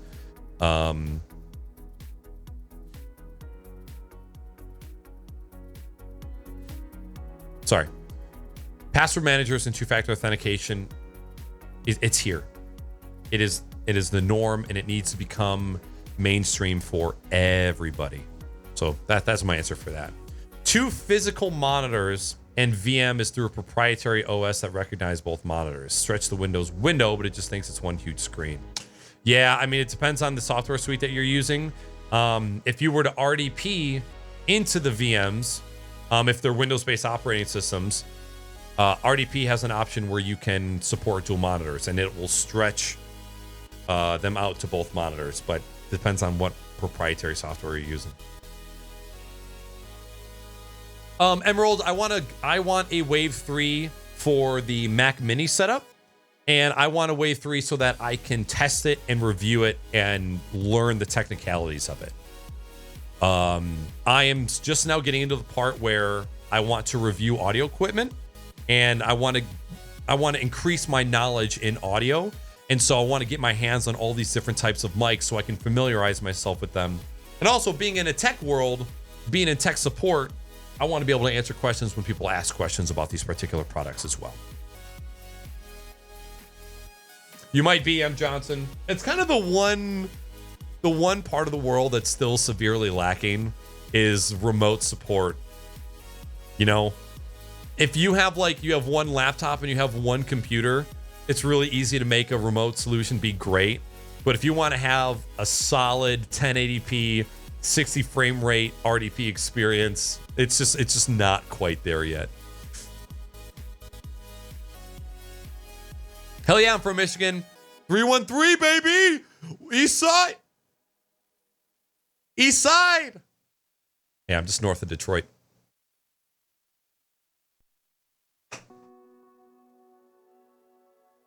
Bought them for shits and giggles. Yeah, like now that I have a strong desire to like really get out there and learn audio stuff, I really want to start getting my hands on all different types of audio equipment and reviewing them.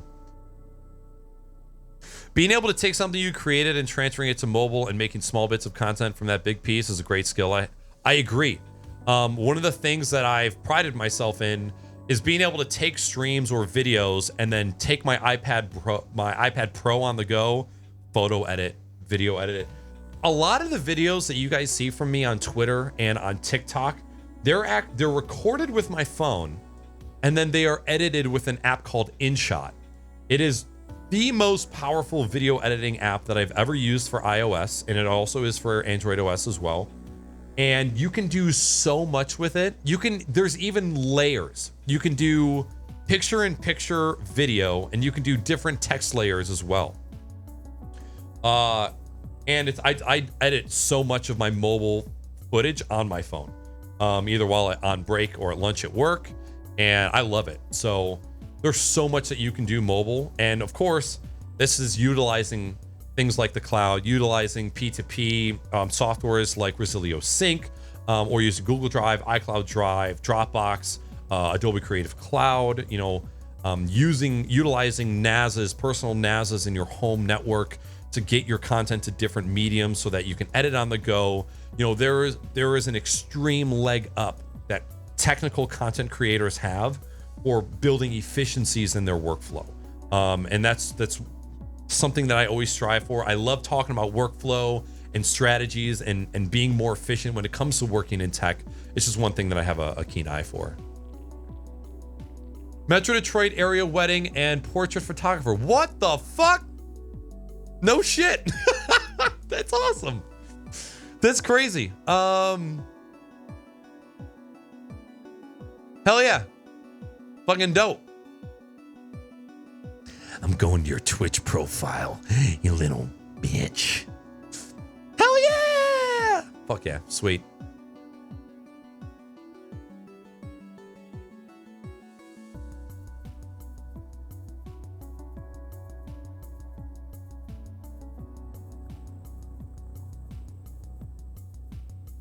Editor hand jobs?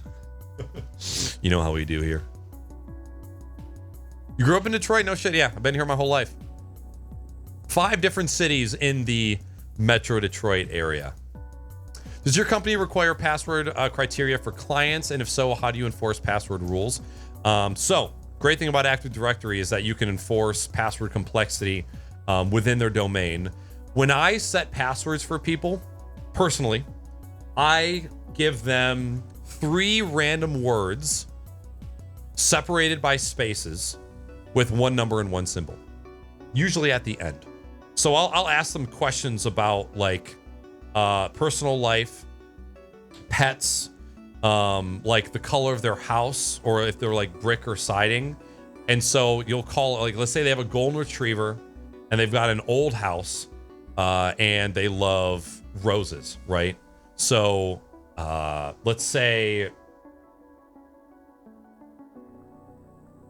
blue roses, right? Let's say iron for the pipes that are most likely in their shitty ass house. So did I say what? Orange, blue roses, blue, iron, and then let's say their dog is a golden. So I'll just take G and I'll do a different word, golf. Blue, iron, golf. And then I have them pick a number and a symbol that they can use. And there you go. You've got, borderline, you've got a minimum of 35 bits of entropy. You have simplicity, because it's 3 words that they can memorize very easily. And if you keep the number and the symbol the same most of the time, or just alternate them, still very, very secure. So whenever I give new long passwords to people and I explain it like that, they're like, you know what? I can come up with passwords like that pretty easily. And it works pretty well. I find that the passwords that I give to clients, they stick for a while until I make them change them again.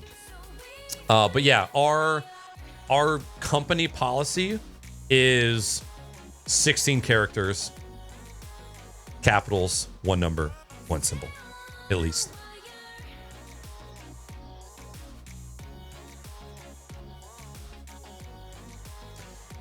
Yep, Canva's dope. OpenShot's great too. There's so many fantastic tools out there. What you can do with this shit right here in 2021 is insane. Oh my god. What's up, Clover? You like my dick? What? I'm doing that currently. I sync my Adobe Lightroom Classic to Lightroom CC, and I can edit on the go via iPad or iPhone. Yes, dude. I am an ex-photographer. I was never any good, but I did it for a hobby for a really long time. I shot electronic shows downtown in crazy hole-in-the-wall bars and for friend shows and stuff. So I've got a history of photography, and I could not give up Lightroom Classic. I could never get onto the new one. And I'm kind of in the middle of a shitty place where I have my entire photo library for the past 15 years all in Lightroom. And I kind of want to get all of my photos off of my Windows environment and onto my Mac environment. I don't know how it's going to work. Like, I don't know if I want to sync all of my photos to iCloud and then edit in Lightroom. I don't really know how I'm going to do that quite yet. So I need to figure out the logistics of it. It's a pain in the ass, yeah. I feel like photo management is still a fucking pain in the ass. And iCloud still has a 2 terabyte max on photos, and I do, like, for you're shooting raw at 50 to 150 megabytes an image. All right, let's see what my Lightroom directory is. Let's do it, just a proper tase. All right, so my photo library is only 300 gigs, not including my iOS library.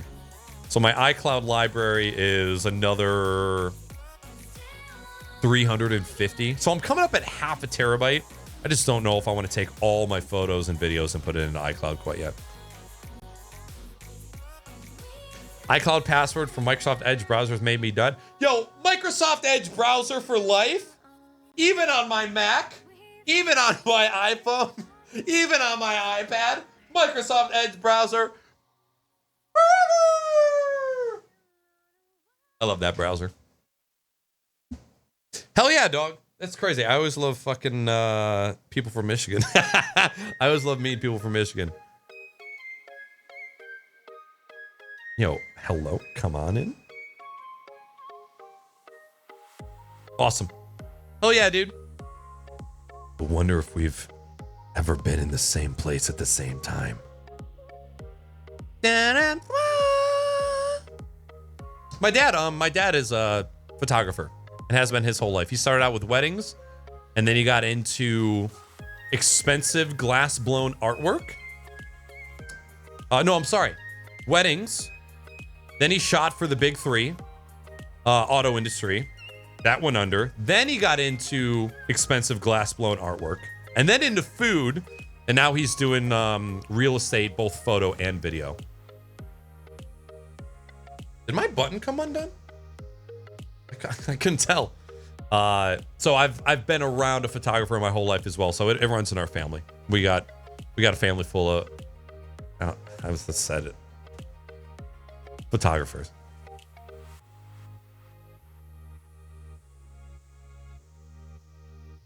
Yo, you want to see my nips? Follow me on TikTok.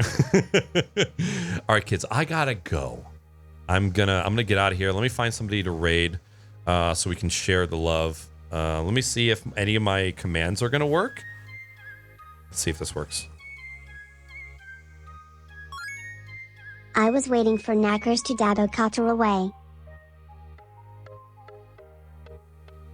It didn't work. Are any of the commands gonna work at all? I don't think they are. Let's see.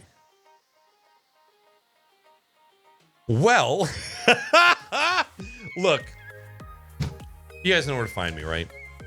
Like I said,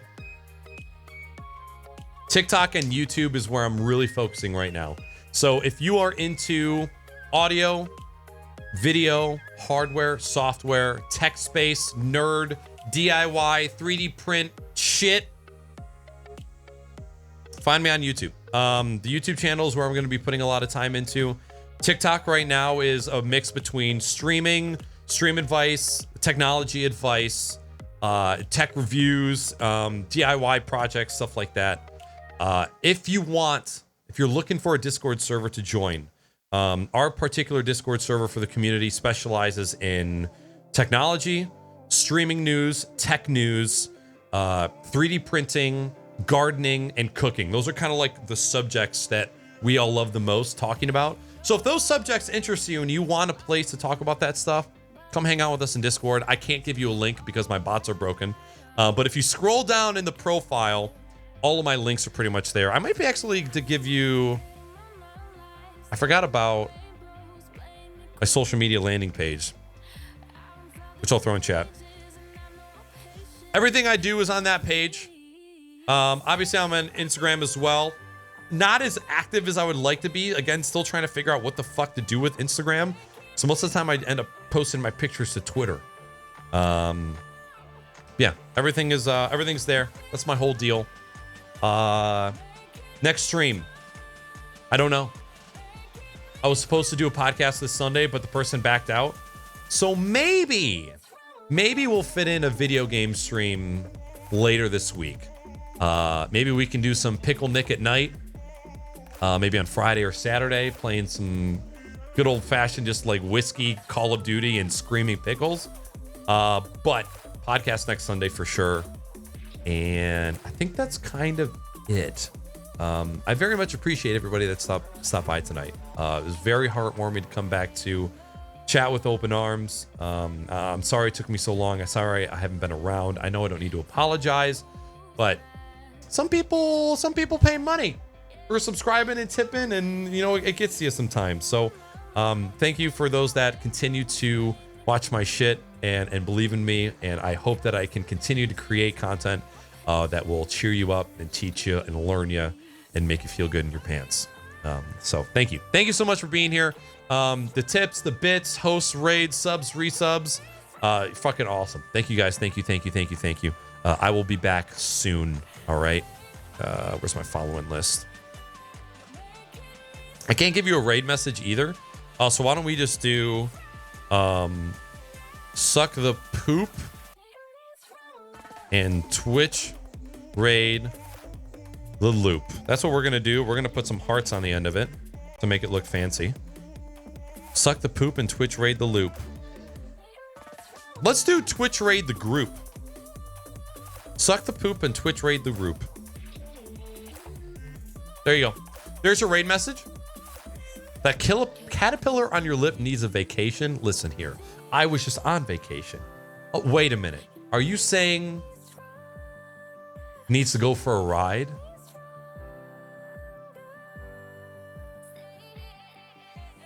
Baby. Or are you saying it needs to leave my face because I look like Dr. Robotnik? Fucking bitch. I just grew it back. Look.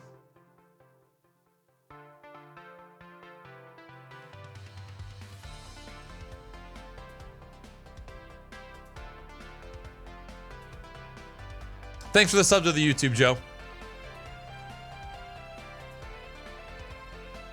Yeah, my bots got fucked up tonight. All right. Rating.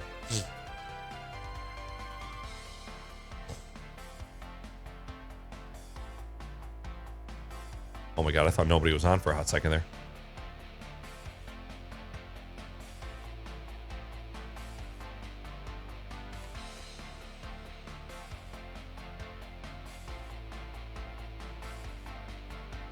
Ooh, let's raid Katie is on super late. Are you on? Hello, Duncan Stuffed Donut.